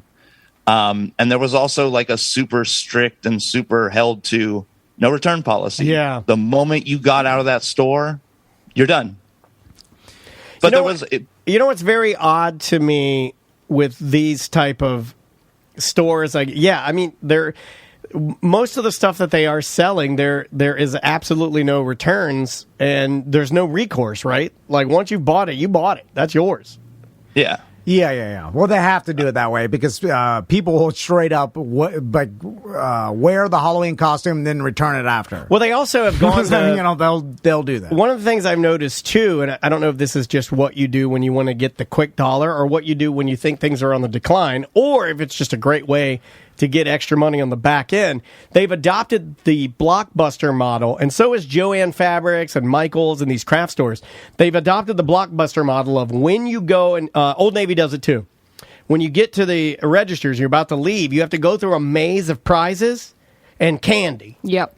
Impulse buy. It's what old Blockbuster used to do. You'd have to go through the candy and the snack maze, and you'd be grabbing everything. Joann does it now. Old Navy does it now. Grocery stores have been doing it for years. But it's a longer line now at the old Spirit. It used to be you just go to the thing. You know, now when you weave through the line, they got like Kinder Eggs and they got candy and little things that Maisie wants, stuff placed correctly for children. And how much money are they making on the back if they didn't have that?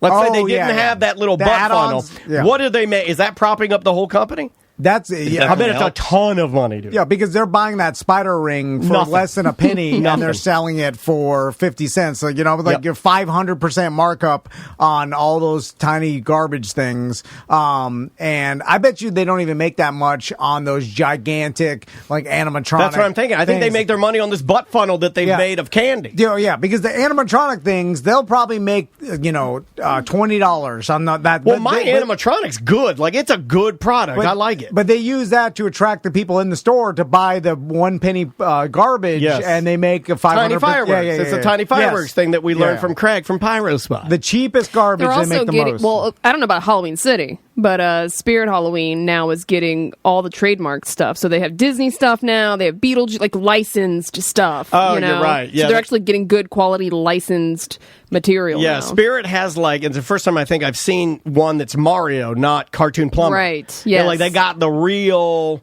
We were more of a Cartoon Plumber. Store. Yeah. Although it's not really an M, kind of like an M. They have to be affected just like everybody else, though, by Amazon and the internet and stuff with taking a portion of their sales, right? Like, I'm sure that it's been on the decline. But it's also like an experience for people to go to Spirit. Like you do, you bring your damn kids. Like everybody brings their. It's like an activity to do with your family. Yeah. You know what it is? It's every man's version of the drum section at Sam Ash Music. It's annoying as hell. It's like it's everybody takes their family to Spirit so they can step on everything and press all the buttons and everything. It's just like Put all the masks on. The drum section of any music store. You go back there and there's 100 fat dads and 100 kids that are tippy tapping on every drum set, and it's driving people insane. So I can tell you that is 100% the case, though, because we would get there was a particular instance where I was working the night shift and I was already fairly sauced up, but people would just bring their kids in, hand them money, and then say, buy whatever you want. Like, whatever you can get with this amount of money, just go buy. Little kid comes up, buys fake cigarettes, like the little fake Nice. cigarettes All right, for a costume. I'm like, whatever, fake cigarettes, Yeah. sell them cigarettes. I'm going as Morton Downey Jr. Yeah. Mom comes back up and has a whole conniption fit about why I would sell her child cigarettes. And I'm like, well, ma'am, first of We all, don't sell cigarettes here. fake cigarettes. So I don't think there's any rules about selling people fake cigarettes. But maybe if you were watching them, this wouldn't happen. Oh, you said that? Oh, my God. You chopped I it. was face. So, Mike, you kind of just run off at the mouth. We don't have to do We're that. letting it fly. Anything Yeah, goes, we're Tom letting it fly. I said. forgot. how Root Canal Tom says anything goes. Yeah, he's in a lot of Just pain. don't ask him about it. Yeah, he's in a lot of pain. I'm always curious in the functioning day drinking, morning drinking alcoholic, where how many times do you have to re-up because like everybody who drinks knows, like you get the initial buzz and then it just wears off and then you start feeling like crap. If I and like then you to have continue keep my it- buzz, I can maintain with about once I get to homeostasis. This is me. Yeah. About a Coors Light every 45 minutes rules. Okay, And I can yeah, just that's what I mean. ride it all day. It's like Yeah. a cruise ship. yeah, you can ride it all day. You got to keep It's re-upping. efficient. Yeah. It's like a flat Well, road. So how many times do you have to re-up? So what you do is you buy yourself you go to the liquor store in the morning if you're working at like 1, which most of my shifts were night shifts. Occasionally I get the mornings, but I worked a lot of night shifts. So you just show up, you buy the little 2-pint special at the liquor store, and you buy yourself 2 1-liters of Pepsi. Split them 1 about liter. half and half. You get a break every like 2 to 3 hours for 15 minutes. No, well, that's Damn, the that's a thing. pretty good break schedule. Yeah, I mean, you get like 10 to 15 minutes. There were so many people, they just break you off and it would be like nothing ever happened. So you just step out to the car, refill your Pepsi a little bit. You got to kind of watch it so that you don't come back with like a full Pepsi when they're like, well, you've been drinking one all day. Then you go on They would lunch, you say do that? the same thing. I mean, They could people smell the are whiskey nosy. on I'll them. be like, Yeah, if you grease pencil the line on my Pepsi, I'll kill you. yeah. And did anybody ever like call you out for being drunk? Well, the best thing about it was about 2 weeks in, I went on my liquor run on my lunch break, and my boss was in there on her lunch break doing the same thing. Nice. No. Okay. And you fell in love and you're married to this day. But we kind of found out that we both were just drinking on the job, and then This it is was like the hey, saddest version of You've Got Mail I've ever heard. Well, what's interesting is that if you think about it, with a Hmm. seasonal pop-up store like a Spirit, Yeah, who gives a damn? like, Because you know you're not going to have a job in a month. who Yeah. gives, like, does anybody care about the business and like the company what if itself? you've got Spirit for Spirit? Like, no one cares, right? Everybody's like, do whatever you want. Who cares? This is this will be shut down. Yeah, it's a temporary job. Yeah, like, so how? It's like the rental car of jobs. How do you get people to even care and to do their job? It's got to be the. I mean, imagine nowadays with the lack of employees. Oh, they don't everywhere, care. No. Like, No one cares. the least amount of caring employees are the Spirit Halloween employees right now. Well, right? I'll give you a for instance. To get my Scarecrow at Spirit, we found it at one store. They said they didn't have any. We said, can you check other stores to see if they have them? They said, sure. They checked. They said, yeah, these 2 other stores have them. We drove to those 2 other stores. They did not have them because they did not check. I had to find it online. Oh, yeah. Oh, by the way, No Ghost of one cares. Manu Bull says that Spirit Halloween, you can do an Instacart deal, and you can go online, shop, and they'll just deliver whatever the F you want straight to your house. That's where I think it's going to go because why? It's already there, dude. What do you mean? No, He's doing it. I'm saying, like, eventually we're not going to see all these pop-up Halloween stores, like, because they don't want to rent and pay employees. It's too much money. They just get, like, they'll just middleman it to you Just straight have to a your warehouse house somewhere here. Then I'll go, like, I want a Grim Reaper, and I'll have it there in an hour. and then offer free returns, like before Halloween. Amazon already does that. Yeah. Do you know how You couldn't convenient do it it is after to Halloween. drive your return up to FedEx and just hand it to the lady, and then you get your money back in like 2 minutes? Have you seen that? Yeah, Have yeah, you done that yet? It's crazy. That'll change once every mall is shut down. That Amazon will be like, no I'll be more. goddamn. Like, They do have Instacart on their website. Yeah, I told you. I know. That's a game changer. Ghost has been holding out with all his little life hacks. This guy's got his life in check. so, Mike Tom. B, what? Oh, I was going to say, I think like most corporations that employ like a large number of people, they understand that there's going to be slackers. Yeah. But they also know that there are people who just inherently I have a fear of disappointing people. So I'll always try. And I think that's what they kind of rely on, is that there are going to be a select amount of people that are just going to put in more work and more effort than other people. And you just kind of lean on those people. The slackers will get done what they're going to get done. And you have those little pocket of people that you have on every shift that are just going to do the bulk majority of whatever they're going to do. Yeah, true. I mean, it's just a numbers game. They just need the store open so people can buy their Chinese garbage. That's basically the whole business plan. So, Mike, I want to know, how much did you take home in your paycheck? Not hourly, because it's hard for me to do the math. And I want to know, after taxes, how much do you take home? Well, it was the minimumest of wages. It was bare minimum wage. Certainly you didn't get 40 hours a week, right? I did, because I was. Oh, you were the good hired. employee. That's right. Yeah, you're the lion's share guy. Yeah, Like, this guy actually works. Put him on full time. Yeah, I mean, even though I was drinking and like smoking weed and high. Oh, most you've of the never day, not been a hard worker. That's never been Yeah. questioned. Yeah, like I get it, man. Like that probably just made you work faster. Yeah, but it just made work like bearable. The fact that I was working for minimum wage. Right. So, yeah, I mean, I think after taxes, I was taking home somewhere between like $250 and $300 a week.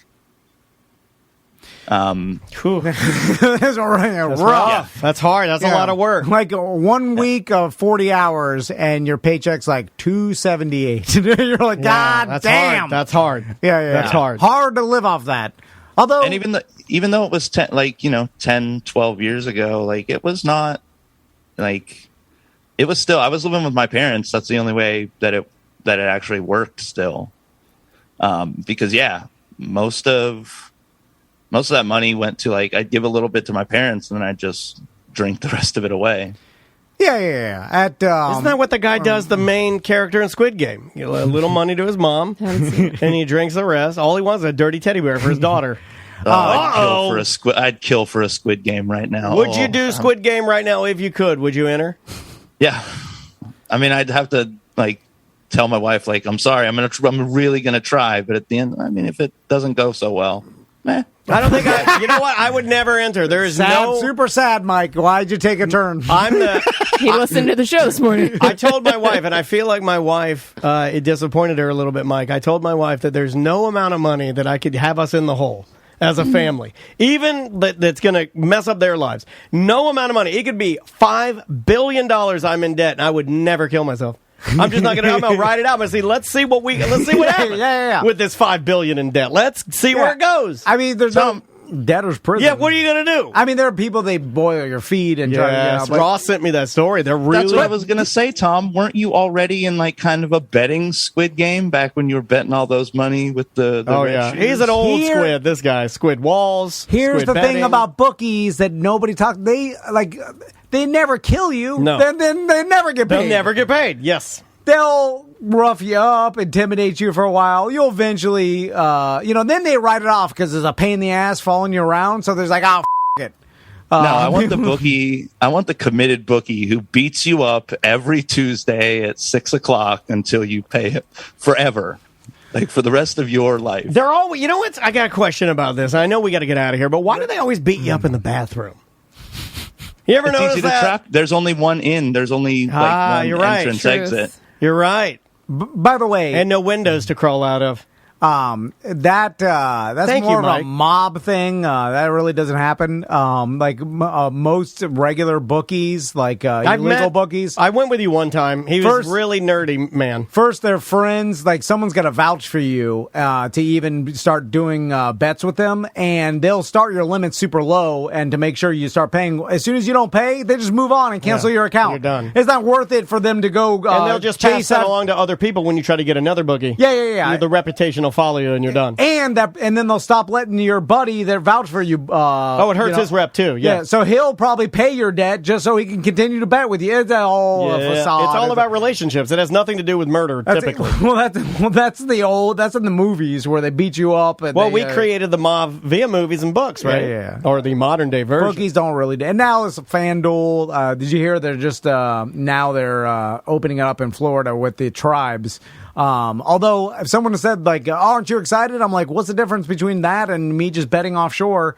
I'm betting that it's not like what I can go get down 10,000. It's like on when the people side. told me Spotify, you can stream any song you want. I was like, I've been stealing every song I want for the last 15 years. What are you talking about? Yeah, nothing has changed for me personally. Why would I got to pay for it. It's $9 a month. I'm going to drive to the casino to what? Like, who's betting 10,000? You know what I'm saying? Yeah, you could bet higher limits, but I'm not betting that much, so it doesn't matter. Anyway. All right, Mike. Can I just tell you that the worst part about working for Spirit Hollow or working for Halloween City? Careful. Do not besmirch the name of Spirit. It didn't sound like Spirit's a beautiful place. Even described one good thing yet. Because it's all kind of horrible. I beg to differ. We got to drink on the job. That's what I was going to say. I was going to say whiskey in 1 liter sounds pretty tasty right most about people now. could drink on their job if they wanted to. We can't hear. But they don't. I mean, a lot do. like a lot My do. mom did. There wasn't a time my mom ever taught when she wasn't hammered. Come on. So the worst part about working there were some shifts where I'd get scheduled to work the sexy costume wall, which is basically all the. I could not stop from jacking off. Couldn't stop myself. I am a predator. So the worst part about it is those costumes only come from sizes extra small to large. And they are still cut. And even the large one, I feel like they did it as a goof. Yeah. Yeah. Well, they're like, we're doing this for the husbands that want to make their wives laugh. Don't be like, look where this is made. The smaller people. Even our bigs are small. But right next to the sexy costume wall was the plus size costume wall. The worst thing about working that job was when people would come on just point and say, hey, I want the sexy Robin costume, and I'm like, and what size would you want that in? And they're like, we're all out of gigantic. They're like, oh well, extra large. I'm like, only goes up to large. Like, well, let me try that one on. They're like, well, let me try that one on, and I'm like, well, nah, dog, don't stretch out my maid outfit. Well, we can do that, but we do have the extra large version of this. Oh, how dare you! You know what? You mustache, you. Why even tell them? Yeah, just let them try the large. Yeah, just let them do whatever they want. I would be like, can't hear. Like I do something, get the out of there. I wouldn't do it. Well, they'd ask for extra large, and then I tell them, well, right here we only have them in large, and I was kind of corralled into this. Don't say wall corral section. phrasing. That's cows. Heifers. But then, I'd have to just be like, the extra large version is over. If you want, look, man, if you want nice, quality, full-figured Halloween costumes, we all know Fairville is your choice. We know that. Mm-hmm. Yeah. You're not going to, look, trust me, as a little guy who's put himself in a bunch of cheap costumes, when your body size is specialty and you buy a cheap costume, you look like Yeah. It's just not... It's not smart to do it. You're wasting your money. Just go to a nice place. That sucks. Yeah, that would be a hard one, but I probably would have avoided it altogether. You didn't have to say anything. Tom's right. All right, Mike. Well, good luck with your current job. You want to plug it so people can go see you? Does it matter? Does it make a difference? Yeah, come check me out at Marlowe's. I'm cooking there all the time. But if you want to listen to me, you can listen to me on the Ono radio show every Thursday night at 8:30. Both quality products. Good food. I tuned in last Thursday. Great podcast. Nobody was there. Yeah, that's true. I was going to say, we didn't even do one last Thursday. That is true. But Marlowe's is dope. And follow him on Twitch, too. ONRS_Mike B. I watch you play video games more than I get to catch the show because it's just more convenient the times for me. Like when you start popping in there and doing your Twitch feeds, man, we love you. We're proud of you. I hope all is still well. And hey, thanks for being on Weird Job, man. No problem, guys. Talk to you soon. Yes, sir. Be good. That is Mike B, live from his studio. So he's a lovely man. Different when he's sober, right? clear-headed. Yeah. Those Spirit Halloween jobs have got to just be. You know what I'm wondering now, the clock because I don't scenario. think originally Spencer's owned Spirit. I wonder now if during the Halloween season they just kind of put some of their Spencer's employees there for the month I think or for they 2 do. months, so then they don't have to do like this whole hiring thing. They just, you know what I'm saying? Yeah, I think you might be right. I'm sure they. I'll ask Lisa. One of the ladies we had, though, when we were trying to track down the Scarecrow, was a Spirit employee that had been a Spirit employee, I think a Spencer's employee, for a long time. Like, she was like a... Dude, they stay in the game for a while. She had like a headpiece and everything, and she was like... I guess they get treated pretty well by the company. That's Yeah, what- they have to, right? Yeah, Yeah. this I'm lady... saying. Hey, these guys were like... They were... I mean, they didn't know anything because they were like new hires, but they, seemed like a good enough job, All right, we'll see you next time. With us today, he's going to be at the Improv, the OrlandoImprov.com. Get your tickets there.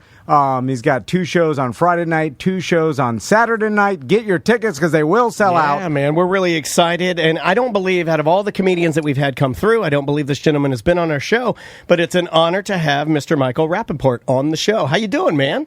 I'm good. Thanks for having me. I appreciate it. I'm looking forward to coming to Orlando. I've never been to Orlando, so I'm excited about performing at the Improv, and I'm excited about getting to know the city a little bit. I'm trying to avoid all things Mickey, Goofy, Donald Duck related. Yeah, you'll be fine. There's way more to do here than just that. Way more. Okay, good, because I cannot get sucked into a Donald Duck. You won't need to. Michael, I'm curious to what your process is when you post social media videos, and the reason why I say this is because when you are well aware because of how many followers you have and how famous you are that if you post your opinion on social media, nowadays I say media agencies, I mean there's a million of them, so they're going to pick it up, they're going to report it, and so it'll get a lot of attention. So when you have a thought or a rant or something you want to get off your mind, do you record it and then pause for a second to say what about give it a beat, or do you immediately post it, or what's your process with posting videos? That's a good question. 99.9% of the time, it's a gut reaction and I post it.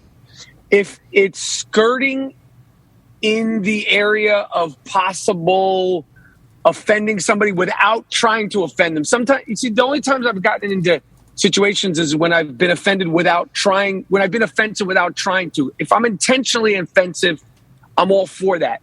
So if it's a subject that could be misconstrued, I'll watch it. But most of the time I don't even watch them. I just do them and post them and send them up there. But when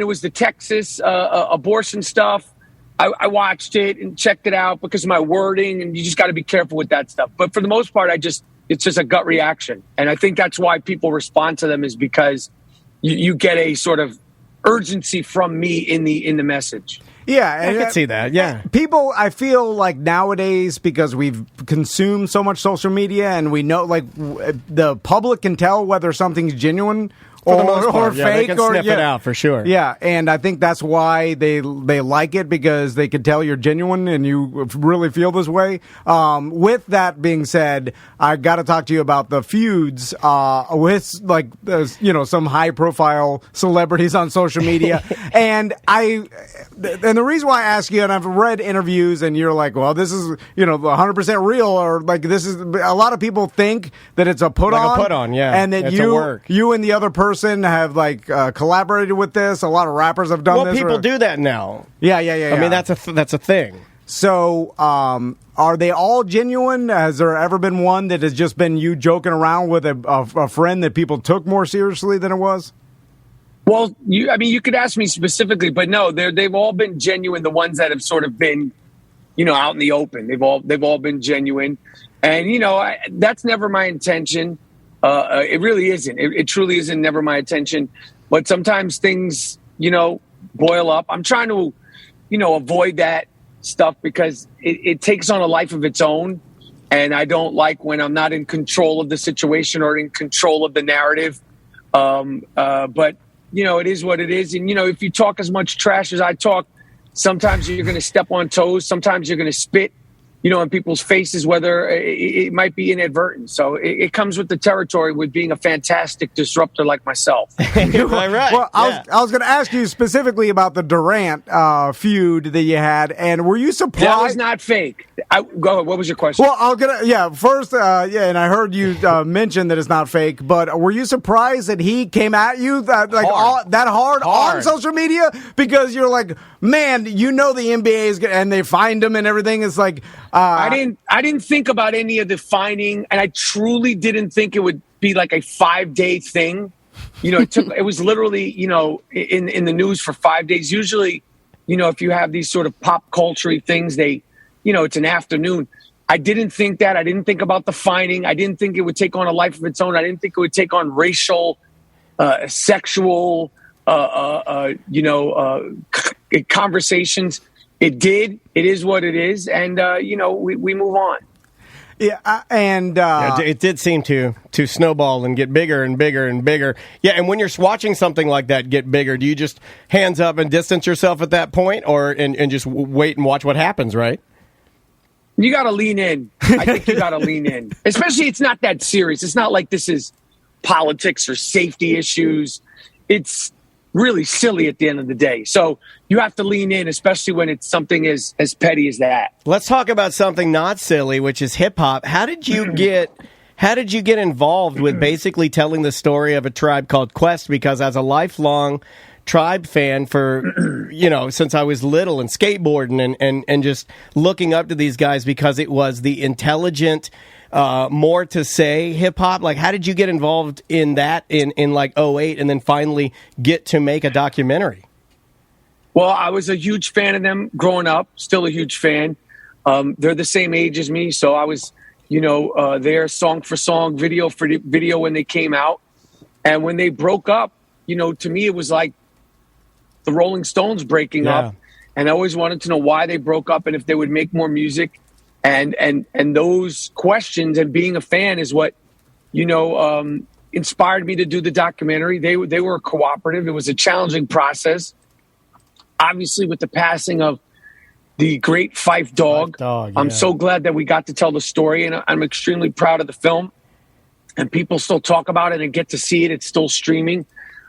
Beats, Rhymes, and Life, The Travels of a Tribe Called Quest. It's awesome. Something I'm extremely proud of. Yeah, you should be, man. And I've always wanted to tell you that, as a person that, the intro to our show, I note for note recreated the intro from a Tribe album and kind of made it at our intro as almost a tip of the hat to guys that inspired me. So to have somebody like you though that I probably wouldn't have ever expected it, but it is very cool to see people because I don't think if you had done that documentary, I think we lose some history there, and it's extremely important. Guy Torry's doing his documentary now on Fat Tuesdays, one of the largest and most heralded black comedy nights in the world.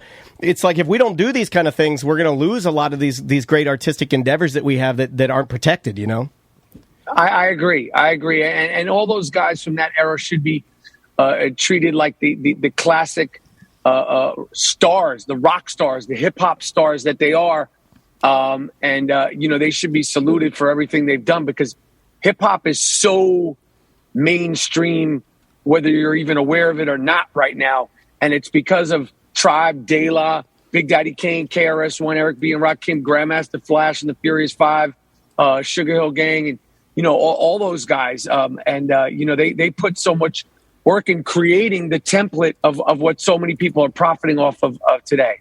For sure. Michael, sorry. You've been in the industry for so long. You've done so many different projects, and you started working when, pre-internet, basically, when, there was a standard way of distribution and a standard, there's only so many production companies, and you had to go through the certain ranks. He wasn't worried about his streaming numbers, for sure. Yeah. And then now we live in a world where, you're producing your own movie, The Supporters, and you're releasing that, and immediately, once you put it on the internet, it's distributed to the world. What, in your opinion, how has it changed the industry? Do you view it as, is there any negative to that? I mean, is there too much stuff out there, hard to even see all the stuff, that unlimited content? Good question. I mean, in my opinion, there's pros and cons. I think for me, I think there is too much stuff out there that nobody could keep up with everything. Even the things that I like to keep up with, you have to sort of pick and choose whether it's, this sport or that sport or this TV show or, reality shows or, internet, Instagram, TikTok, HBO. It's just so many, the actual movies, listening to a record, reading a book. There's so much stuff. Podcast. The pod. I mean, Jesus, everybody has a podcast. Yeah. So for me, that's a con, but more so than the con, it's a great time to be a creative person, and you do not have to be at the beck and call and the mercy of studios and the industry as much as you used to. Is if you have talent and you have drive and you have talent, because sometimes the drive is almost more important than the talent, you can get stuff done and you can get found. It ain't like, back in the days where you're like, I want to do a movie. It's like now if you got a phone, you can literally do a movie. It might not be, the most clean movie, but if you got a story to tell, you can tell your story, and there's an audience that will be out there. It might not get found the first day you put it out. It might take a while, but you'll get found and you'll get seen if you have something to say and you have a talent or you have a gift, or you don't even have a gift, because there's so much crap that we see that, we're like, what is this? And, we're all fascinated and talking about it. So in my opinion, those are the pros and the cons. Michael, I got one last question for you, because I know you're a huge sports fan and I like to gamble. Do you bet at all? He's addicted to gambling. Not addicted. I like how he's like we get a big star on the line. He's suddenly it's not an addiction anymore. He uses our company's money. Well, I mean, now he uses our company MasterCard. That's funny. Well, there's FanDuel. It's not funny to the producer, to Sam. You can look in the camera for Michael and tell him Sam is not happy. Sam is not happy because that's her paycheck. So, do you bet at all? Yes, I do bet. I don't bet heavy. I more do it for the sport of it, for the trash talking. I'm heavy into fantasy football, but I definitely put in that work, especially with football and basketball. Yes, I won last night with both my picks with the opening night of the NBA. I had the Warriors and I had the Bucks, and I'm into it. So I'm curious, because a lot of people in the NBA, and there's a lot of people know you and stuff. Do you ever get any sort of inside tips at all that the rest of us? Hell no. Okay. Like, you don't know if someone's sick, or like, hey, this guy is, I heard him coughing. He twisted his ankle playing with the Suns yesterday. No, I ain't got nothing like that. I don't know. That sounds a little suspicious now. I know you wouldn't know when they're going to admit it. Anyway, Michael, thanks so much for talking through. Two shows on Saturday, shows Friday, two shows Saturday. It's the 2-2, theimprovorlando.com for your tickets. Man, thank you so much for taking the time. And next time, if you're in town, man, we'd love to get you in here and chop it up a little bit more. Anytime. I appreciate the support, and I'm looking forward to coming to Orlando, you guys. All right, man. Thank you, Michael. Take care. Safe travels. Thank you, guys. See ya. All right, bye. That is Michael Rappaport, live from car service. Yeah. That's the way to do it, y'all. Sounded good. It did. Like a house it is. Again, Great. let me point out. Earbuds in. Let me point out. He had his phone. He had his phone ready to go. He's in frame. There was no bad audio when he connected. He had his earbuds in and ready to go. Yeah. And it's and he's done that many, many times. That's the same setup he does for his videos. So obviously he's tested it, because he does it when he's just walking around New York City screaming at homeless people. It's the same setup, and it works great. He's been making millions of dollars through this stupid same setup. Yeah, I could have talked to him for a while more, but I always feel like no, he's behind. You did him a favor. He's doing a lot of press today. You did him a favor because we could have done an easy 7 more minutes and taken the full 20, but I could already tell. You could always tell. You're in the car, you're already behind, they don't want to stick around, talking more about things you've done and the same questions you've always heard. But nice guy.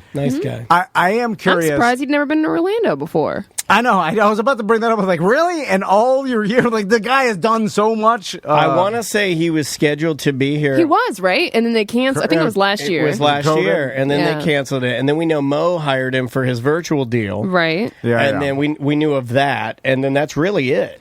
I wanted to ask him. Didn't he play a Nazi in that one movie? He was a skinhead in a movie. A skinhead. Oh, yeah. What was that? He shot from the clock tower, and I believe his name in that movie was Remy. Test me. Test my stupid knowledge. Test my stupid knowledge. I think you're right. Remy the Nazi. Oh, my God. You are right, actually. Oh, my God. I only remember dumb things. It's proven. It is at this point. Dumb things and Nazi knowledge. His name was Remy. Yeah. Yes, it's proven. It was a perfect name for a dumb Nazi, right? Wow. I'm sorry to the actual Remy. He's not listening. He hasn't messaged me in a while, and I was beginning He's to believe. moved on to bigger and better things. Yeah, like a ventilator. No. That's what I'm thinking.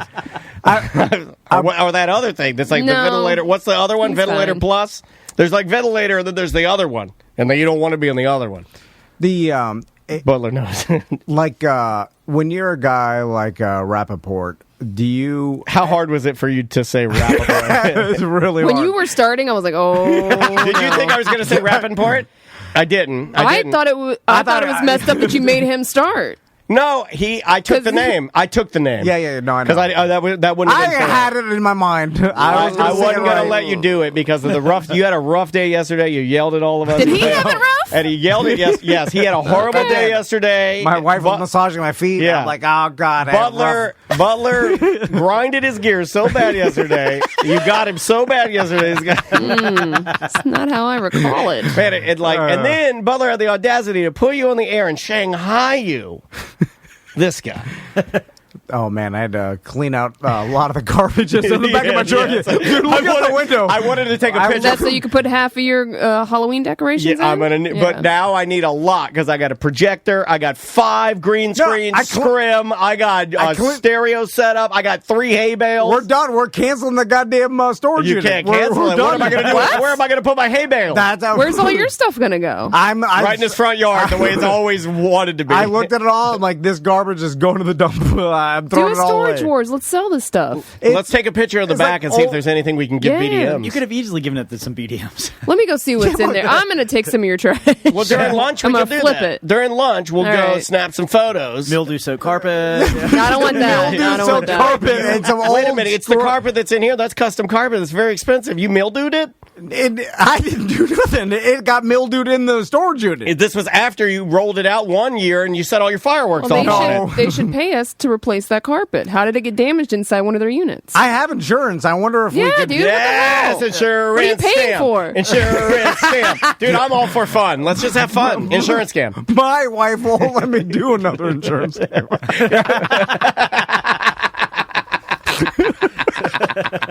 I'm laughing real hard because it's true. Some days I love my job. Yesterday I hated it. Today I love it again. That's the way it works. It's like you got to ride the wave. Yeah, it's got to be a wave, right? Again, you need the doo-doo to taste the fruit. Yesterday I was drowning like Jason Voorhees in the Camp Crystal Lake. This morning I'm Kelly Slater popping it off the top lip. Do you think Rappaport ever feels like any sort of remorse or like anxiety from all the internet fights? Yes. I think he may be immune to it, right? A guy that gets into a lot of that stuff, like it'll never bother him. Right? If he's like you, sure. But I don't know. I think if it didn't bother him, I don't think he would go to court about it. Okay, that's that's an excellent point. I thought you were steering clear of that because I there's going to be stuff he's going to be wide open about because he's that guy, right? He's like either wide open. Yeah, I don't think he'd care to talk. Like I think he'd be fine talking about it. It was one of those things where it was like I was gonna bring it up, but like what can he say? Like he tried to sue him. The funny part to me is, and maybe it's not so funny to him because it's a huge probably waste of time chunk of his life or whatever. But so Barstool, what do you think he's got going on though? He's not really acting anymore. Yeah, but podcasts are not that hard. People set these things up for you, though, right? Shows. Yeah, but people set producing movies. Yeah, but you're not interviews. like it's a different job than what we do, and I'll explain. Like here, when I come in, I have to physically walk in here and turn everything on. Physically have to do it. Yeah. When you're that level, Like, he's not You even walk in, driving everything's himself. on, Like, the mic's everything's on, on. The go. mic's on. You sit down. Somebody else is going to edit it. It's a lot. I'm not saying it's easy. That's not what I'm saying. I'm just saying that the minutia, the little things of like walking to get your sandwich, cleaning the toilet, the little dumb things like that. But I bet his minutia turns into never-ending interviews and Emails. and emails. And I mean, he was in scheduling. that Atypical show. Yeah, that he just was. wrapped up. And you got to talk He's to still been doing stuff. You got to talk to your producer, your agent, your manager. He almost lives like a Larry David, Curb Your Enthusiasm kind of life. Just meteor, just jumping around. Yeah, Oh, man. I'm Porky Pig. Jump ship. Yeah.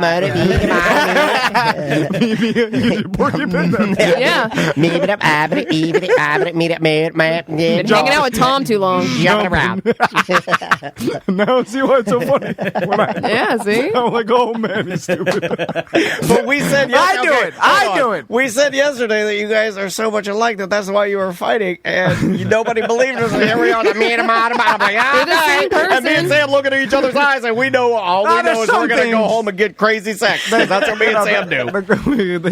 Go home to our loved ones and bang them good. Are we trouble going back to speaking. the sex show talk, or is it? Oh, is this yeah. going to be for ACT? I don't even know what It this is. can I don't be. know It what can this be. is. It can be. 'Cause there was It's no fine. cursing, Yeah, it's right? fine. It's ACT. Yeah. I'm not in the business Where are of we doing putting extra this? work. No, Thursday or Friday? Well, God, I wanted to get. We can end Jana. it now, and this can be for Thursday too. Jana, who's Jana? Oh yeah. Let's do it for Thursday too. Thursday too? All right. Well, Bye. Welcome to a corporate time with Tom and Yes, Dan. do it live. I'm Put Tom. a stitch in it, Tom. No, come on. I am Dan. Welcome to the show, everybody. We have special guests. We'll get to them soon. Let's plug some stuff. First, twitch.tv/Tom and Dan Live. Monday through Friday, we are live, and you can catch us. I think we fire the studio up right around 10:30, and normally we record for a couple of hours, and you can watch us, chat, and be the first to see a lot of behind-the-scenes, crazy stuff. I was just singing a song. Yeah, horrible. A horrible song. Yeah, embarrassing. Embarrassing. I had to look at the desk here and just stare at it Yeah. while you're singing the song. I know our guests are laughing. I could sing the part that's clean. Lips that grip. No, come on. Yeah. Is that how she knows how to move? Did they, right? No, what? And she knows how to move. No, that's ZZ Top. That's a. She got legs.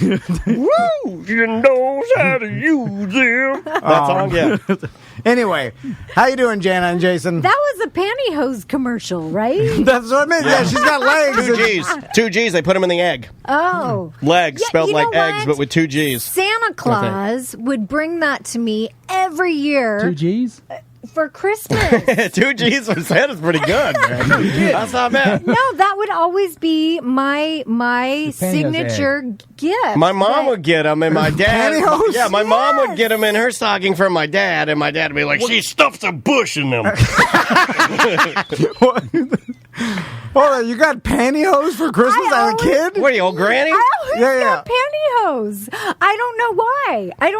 I would Is that steal some the Kansas egg. City farm? that sounds like it. Yeah. Is that some farm? Like, here's some pantyhose. Here's some pantyhose if you got Fancy. some funerals to go to, or if you got to make some loose leaf tea and you ain't got a tea bag, you can put it in the pantyhose and keep yourself hydrated. Right now, out there looking at the corn.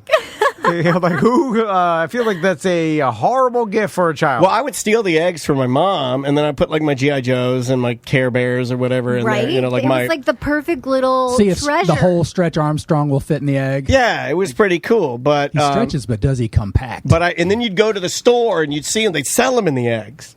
yeah. I don't know if they. and then if you probably lose a don't do that. tooth, then you could put it in the little egg. No, I had a monogram pouch that my mom made. Oh, wow. I had a little needlepoint bag. It was a little bag that was made out of needlepoint material, and then somebody had needle pointed, if that's the term, It is. my name and a little tooth on it, like really intricate needlepoint. And when a tooth would fall out, I'd put it in the bag. This is some white privilege right here. I'd put the tooth in the bag and pull the strings and put it under my pillow, and then at night, when I woke up, 2 there'd be Gs. money in the bag. No, it'd be like I'd get $1. I got the normal. I got dollars. The most I ever got is $5. That's it. I cannot Nothing even crazy. believe that we are talking about this. So Jason and I are decluttering right now. Yeah. We are Decluttering? Yes, my parents. they sent me 8 boxes of all of my childhood memorabilia, like all of my stuff from when I was little, right? Yeah. And we've been going through boxes. It's been very emotional, hasn't it? Yeah, well, and it's 8 boxes. It's not like a paper box. It's like those huge Tupperware storage bins. Yeah, like the UPS man left 8 boxes on my doorstep, rang the doorbell, Floor to ceiling. and when I opened the door, there were 8 boxes, and I thought this should be illegal. Somebody got the wrong house. He literally left 8 boxes, and I can't leave my house now. But No anyway, fire. I was going through the boxes, and I found one of my old tooth. I found a tooth. Cool. Well, like it was in like in my jewelry box. Like I found a tooth in my jewelry box. Why do parents feel the need to give? My mom did this to me too, where she gave me the last box of childhood stuff of mine that she was holding on to. She's like, Here's "Here, your teeth and some old hair of Yes. yours. She's like, you here you filthy go." animal. And then I'm like, "Well, you held this for you, right?" I'm like, I but didn't now say you're giving it to me. Are you telling me you don't care anymore? Like, what's the message here? Because I don't care. Maybe I don't care about this garbage. Wait, you might be cueing in on something subconsciously. What if that was, without your mother even really actively knowing she was making the decision, maybe that was the time she decided to cut you out of her life? So what are you saying? My parents have cut me out? Well, my why mom they did it give to it to me. you My now? mom tried to send me all this stuff, and there was a. If I'm being There's a real tooth. honest with you, Yeah. there was a tinge of not anger, but there was a tinge of my mother feeling as if I were using her home as a storage unit for my garbage. So when my mom, this is a true story, and so my mom, you know this, my She mom was would start keeping it, right? gifting me. She was, but then she got fed up, and you got to come get this stuff. So she started getting like, oh, you got all these die-cast cars you used to collect, Yes. your die-cast Yeah, she doesn't want your motorcycles, junk. and she'd start giving me this Okay, stuff. And I was well, like, that I was- don't care, just put it in the trash. I don't live with you anymore. Dad's dead. I don't care. Well, that was stuff that you could collect. I was at the house. You had the diecast toys everywhere. I You didn't were want it 30 years anymore. old. I didn't want it anymore. So the truth be told, she was right. No. I was using her house, if I'm just being real. Like a storage unit. I was. I Yeah. mean, like, how can she take that any other way but that, right? So when she's asking me come get the stuff and I'm saying no, well, then I'm doing what she's saying. Oh, my So I gosh. told her to throw it all out, and she did, and then it was all fixed. Okay, so Then it was this is fine. so ironic, and I'm sorry, I don't mean to No, no. interject, but Please. that's exactly the new game that Jason and I have now come up with. So we're decluttering our house, Mm-hmm. and we've made this pile of all this crap that we no longer want. Sure. but And so- would easily fit in anyone else's decor kind of sneakily. So our new game is that when we go to other people's houses, Yes. we try to sneak our stuff Our into crap. their house Without them knowing or Yes. with them knowing? without no, them you just knowing. put it like Just- put a puzzle, like a crossword or not crossword, a jigsaw puzzle up next to the cereal boxes, so they will find it. But they'll be like, "Why is there a puzzle?" whose is Oh this? man, I love that's called living crazy. That's a new like one. that? I like that one. You sneak Like, you in- just come over, the people are looking through their medicine That's- cabinet, and sound- what? There's a GI Joe holding Yeah. a knife. You know, like, where did this come from? There's a Now, new lamp in the Psycho put living it there. room. Where did that come from? Yeah. There is the garbage. I don't know if you've ever heard of. It's not as fun though. You're right. I guess there is a slow burn element of hiding something weird in someone's house and slowly driving them crazy because they're like, "Where'd this come from?" I do like that. Yeah. Although you never get the payoff. when you see the post on Facebook or Instagram, they're like, "Does Okay. anybody know where this came from?" Yeah. Okay, Then yeah. there's the Then payoff. it's like, Yeah. boom, yes. And then you write back, "That's mine. Give it back, you son of a bitch!" Like you're mad at them. Let's talk about Like, this. how did you get that? That's right. Start gaslighting them. Same cleaning lady. Speaking of old stuff, so what should you? Because I've got this mental illness that I'm not attached to anything I think it's tangible. Kind of good though. I No, mean, but it's weird. we've determined through Does it doing border this. on sociopath? Both of ours do. Yes. It's we're in the both same polar Venn opposites. diagram, but I'm not a sociopath. I promise you. That's what they all say. Yeah, that's what they say. Brian also Laundrie lying. said. Around the fly. I'm going to the swamp. Too soon. Drain the swamp. Oh my God! Don't forget your notebook. I bet 90% of is him. Anyway, and Butler's going I to like win that you too. say that like nobody else believes that. Tom. Well, the other 10%. You're not in the minority. The other 10% Oh. were eaten by pelicans. I have this weird thing where like sentimental items don't really mean anything to me. Like I'm not sentimental about things. For instance, and this is the most bizarre thing, is both my dad's and my pop-pop's knife that he carried. They like 2 different times they gave it to me. Like, here was your dad's knife, and it was the quintessential old 80s knife that we talked about. It's like brown and tan, and then it folds out. BDMs have showed me or whatever. Anyway, Like I a got buck knife. my grandfather's and my dad's knife that you would think that I would be like, oh, I have no idea where they're at. But you think that because you think society thinks you should think that. If you don't care about it, that's fine. It's not that I don't care, and that's what's the thing too. It's not like I don't. People have conditioned you to feel like you need to care Attach about feelings to things, and you don't. don't. In fact, it's kind of a good thing. What that about you when don't. one of your kids brings something home and they've done an art project or it's something like that? Are you saving that at all? I have a or are you rule just on like, that. I put in as much love to the picture as I feel she put into the drawing. So when she hands me the drawing, Oh no. So you and judge I it look at it, immediately. I give it about 2 minutes of love because I realize that it's so crappy. She only spent about 2 minutes on it. I'm not insane. Try it; it works. I'll be like, oh, great. I'll hang it up. I'll put it in, and like, you know, I'll have it there so they feel like. But it's not like it means. The act meant something, but the tangible item, like if it got lost or thrown away or whatever, You wouldn't even notice, Like, which is worse than you being sad about it. the act of him doing it meant something. I'm not crazy. I have emotion. Like I appreciate that or whatever. But the actual thing, I'm not like building a shrine around it or like keeping it in the safe and like saying like, oh yeah, this means so much to me. I don't know what that feeling is. I feel like you need a good cry. He doesn't cry. He stares at walls. He can't.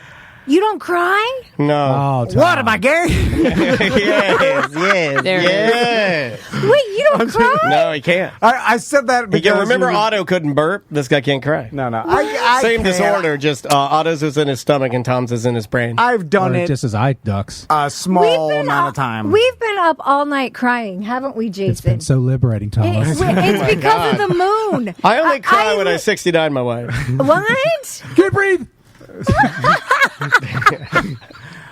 Anyway, so I literally cry. So on the emotional scale, I live like between. If I'm not between a 3 and 7, I'm crying. Like I cry all the time. I thought someone was pulling my headphones. Yeah, we hit a man back there. there's a tiny person behind there. There's a tiny man back there.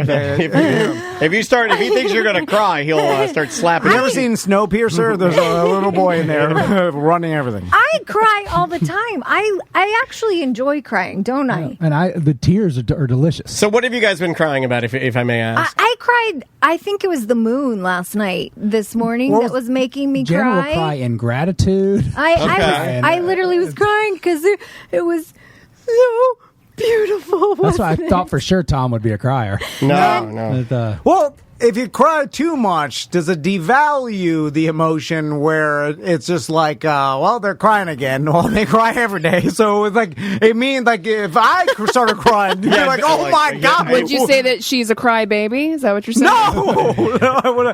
I'm just saying, If if Tom you do it too cried, much. like seriously, if I walked in here and he was at his desk and he was crying, Yeah. I would think his probably- boys died or something. I would think yeah. something really, Really wrong. catastrophic. I mean, yeah. even wrong. even I when respect that worker, too, that came into work. well, I can do a perfect impression Yeah. of finding out when Tom found out that his wife was with child. I can do a perfect. I was sitting there. Phone rings. Oh, and I was mad. Phone rings. He's Scared. like, and he goes. He picks up the phone. I He's was like, like, what? No. Hi. Yeah. Oh. Oh. Yeah. Are you sure? Oh. Okay. Oh, okay. Bye. I just snorted. That was when he found out she like it was literally like nothing. Wait, she told you over the phone? Yeah. Yeah. We're weirdos. Seriously? Yeah, she had it over the phone too. I don't know how they got the baby through the receiver. It was weird. Yeah. She told me. Did you have sex over the phone too? No, He has done that though. He told me. I've never done phone sex before because I think if you do that, you're a weirdo. My God, I no can't emotion. talk off. I have to see stuff. I think I remember when one of them were conceived. But then that's it. What? You were like lightning. Well, because it's not few and far between. It's like it's that like third string receiver that remembers the one touchdown. Oh, okay. Like Julian Edelman doesn't remember all his touchdowns. Yeah, seriously. Like with me, I don't know when's a practice. I got a better life then because I don't know when's a practice and what's a game. I'm just like I'm doing it all. I met this family once, and they named their kids of where they were conceived. That's weird. Texaco. Yeah, bathroom.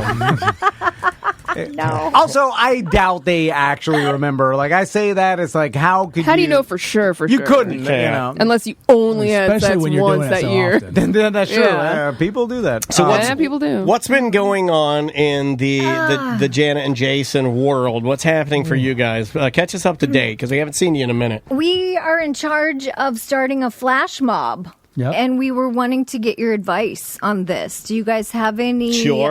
Tom's your number one flash mob guy. That's what I thought. What is your?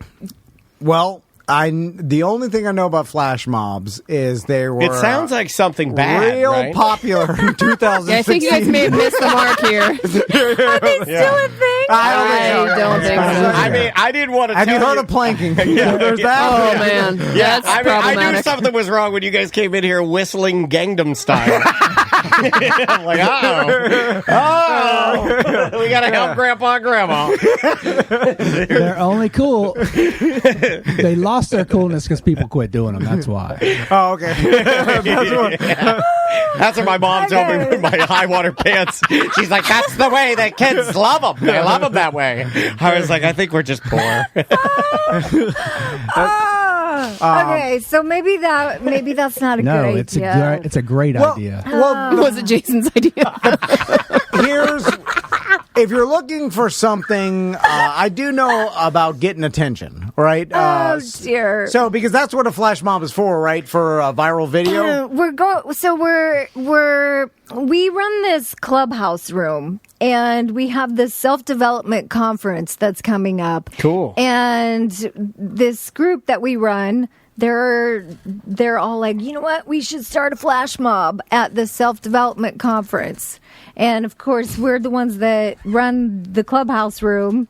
And I just got through watching Pitch Perfect, and I was like, that's a great idea, flash mob. Yeah, flash mob. So it feels like an insane amount of work and energy for not that much of a payoff, viral video wise, right? Because when you do a flash mob, So like everybody's working, right? So like if you have guys to are going to get do it a bunch here, of dancers. Yeah, you would come in here and everybody's working and doing stuff, and all of a sudden one guy's like just like walks in, he's like reading a newspaper, and he sets down his boombox and he hits play. He's like, shot through the heart, and you're to blame, right? It's like, well, then it's like, oh, the one guy's doing it, and then the next verse, you're like, wait a minute. 10 other people are doing it. Like, how many more? And then you handle the hams. You're like, wait a minute. Am I the only person not in on this? Right? Yeah. Oh my God. Is that what you want to do? It seems like you have to get like 30 different people You're gonna and need then a lot of people. practice and then... and you need a train station to do it right. Where can we find a train? You got to do it in the middle of a train station. We've got this place called Wild Horse Saloon, and that's going to be an amazing venue because we've got balconies, we've got everything. Okay. I don't know. Next week we're running a practice run, not this weekend, but next weekend, where we've got kids that are going to come out and collect candy from everyone and walk the streets. It's going to be really cool. What are you being funny? I can't even tell. I can't even tell. See, that's good. It'll be in every neighborhood around the United States. I can't even tell anymore. I want to hear more of Jana telling Jason that old corny dad jokes. Because that's funny to me. Okay, so you want to work on the flash mob. What else you got going on? I mean, are you guys speaking anywhere? Have you been... What's up with a camper? Well, we were going to bring it. Is that for sale? Okay, so yeah, in the middle of the night, I was having a meltdown, wasn't I, Jason? Yeah, well, we heard about this. We also heard about the Hunter's Moon. like, I guess, fat people. Like, is it fat people thing? Oh, yeah. Yeah. Oh. Like the fat We people got thing. a lot of emails. Yeah, we got a lot of emails about the fat people thing. I don't even know what it's about. Yeah. Like, Well, the email's I don't know hey, what it's about because I don't talk to fat people. So Holy moly. This shows me how wrong I am because I was for certain that you would have gotten emails from someone about it, like asking you about too fat to email. So we got emails. I just deleted them immediately because I'm like, what? I'm gonna clarify. I guess. Right, do you want me to address this? Yeah, No, you don't have to. They but put look, pressure on our us, guys. Jana, I'm telling you and right they're now, so our guys are not going to rest. They are not. They're rabid. They're Hold like, on, they love resting. So they didn't email. I feel like what I said was maybe misinterpreted, and so I'll it just was taken and made into entertainment, is what was happening. I think that might have People digested it been wrong. What happened, and I actually think that maybe what I said hit a couple hot buttons, soft spots, and so I will clarify what I said, and I'll try to be as frank as I possibly can. But I was asked the question, do you like me better now that I am skinny? And I did not answer the question. I hemmed and hawed. Yeah, I did and you not- talked it out. And that's a hard question. Anybody asks you that question, it's like, what are you going to say? Well, yeah, that was leading you into a trap, and there's a lot of things And like that. I know. Well, listen, I worked with this guy for like 10 years. Yeah, we do this. Yeah, leave me. I just- Well, I'm like, obviously, the spikes are under the palm fronds. The whole path is clear, except for this circle of palm fronds. So I'm going to fall through it. I did not answer the question. However, what I did do, because as I get older, I find that the more authentic that I can be with myself, I find the more I can show up as my best self. So if I can ask myself, what do I believe? What are my beliefs? And I do this about every area of my life. I do this about religion. I do this about health. I do this about anything in my life where I feel is a hot topic. I'll ask myself, what do I believe? Not what were my parents' beliefs? What does society believe? What I'm supposed to What believe? am I What's supposed PC to to believe? Oh, yeah. Yes. What do I believe? And so what I ask myself, what do I believe when it comes to health? And what came up for me during my meditation is I believe healthy people are more energetic. I believe healthy people are more productive. I believe healthy people make better choices. Yeah. I believe healthy people manage their time better. Yeah. I believe healthy people, and then I just started writing my beliefs, my personal beliefs. Sure. And then I started studying my own life, and I started looking back at my own pictures, and I started looking back at my own life, and in my life, I can even see that in my life, I showed up better when I was in better physical health. And in fact, right now, as we're looking through the boxes that my parents sent, there's been a few times where I've pulled out pictures and I have said to Jason, I'm barely surviving here. I was barely surviving at that time. And you can tell my face is rounder. I'm a little bit plumper. I'm a little bit heavier. That being said, I also made the comment during this conversation that right now I don't feel that I'm at 100% at my fittest. I feel like I'm about 75%. And I feel that I really would like to be better when it comes to my fitness and my health. And so I just said, you know what? I think that I do believe that your health affects every aspect of your life. Yeah. Okay. It was way funnier when all we heard is Jana hates fat people. Yeah, I like that better. It was way more fun. That's more fun. We made a lot of jokes. Yeah, it's just way more fun that way. I feel like you PC'd it up a lot. Let's just go back to hating fat people. Use healthy instead of. And I understand how the radio business works, and so it became that. And then, of course, the filters on the faces started getting bigger and fatter, and then it becomes at that point it's out of control. It became a bit. Of course. And I just kind of let it go. Became a bit for us. But here's the thing. Then I started getting, people saying I can no longer follow you. I can no longer. Oh, you got some negative. You're a horrible person. And so I just said, okay, then that's fine. I heard what you did on Tom and Dan. But that's well, that was to me, and I'm like, wait a minute, I'm Dan. They're like, I knew something was wrong. And here's the thing. So now, I try to have a sense of we laugh a lot. We try to have fun because we think fun is a compass, right? It's a compass in life. What you want to do. Yeah. I mean, all we ever try to do in here is make jokes about everything. Is try to make jokes about everything. So, I can fully understand. I take nothing serious. I'll go for the joke I'm real bad about it. over everything, especially on the show or in real life, because I awkwardly divert any sort of thing into a joke. It's kind of our writing process, too. Naturally, there is I think if people were to witness it and you didn't know us and you were... Like when you and I are actually coming up with a concept, truly writing, when it's just you and I, and we do this in the mornings and the afternoons primarily, and you'll be in here or you'll be pacing, and I'm usually sitting and typing, and that's how we work. If people heard those conversations, it would not be good.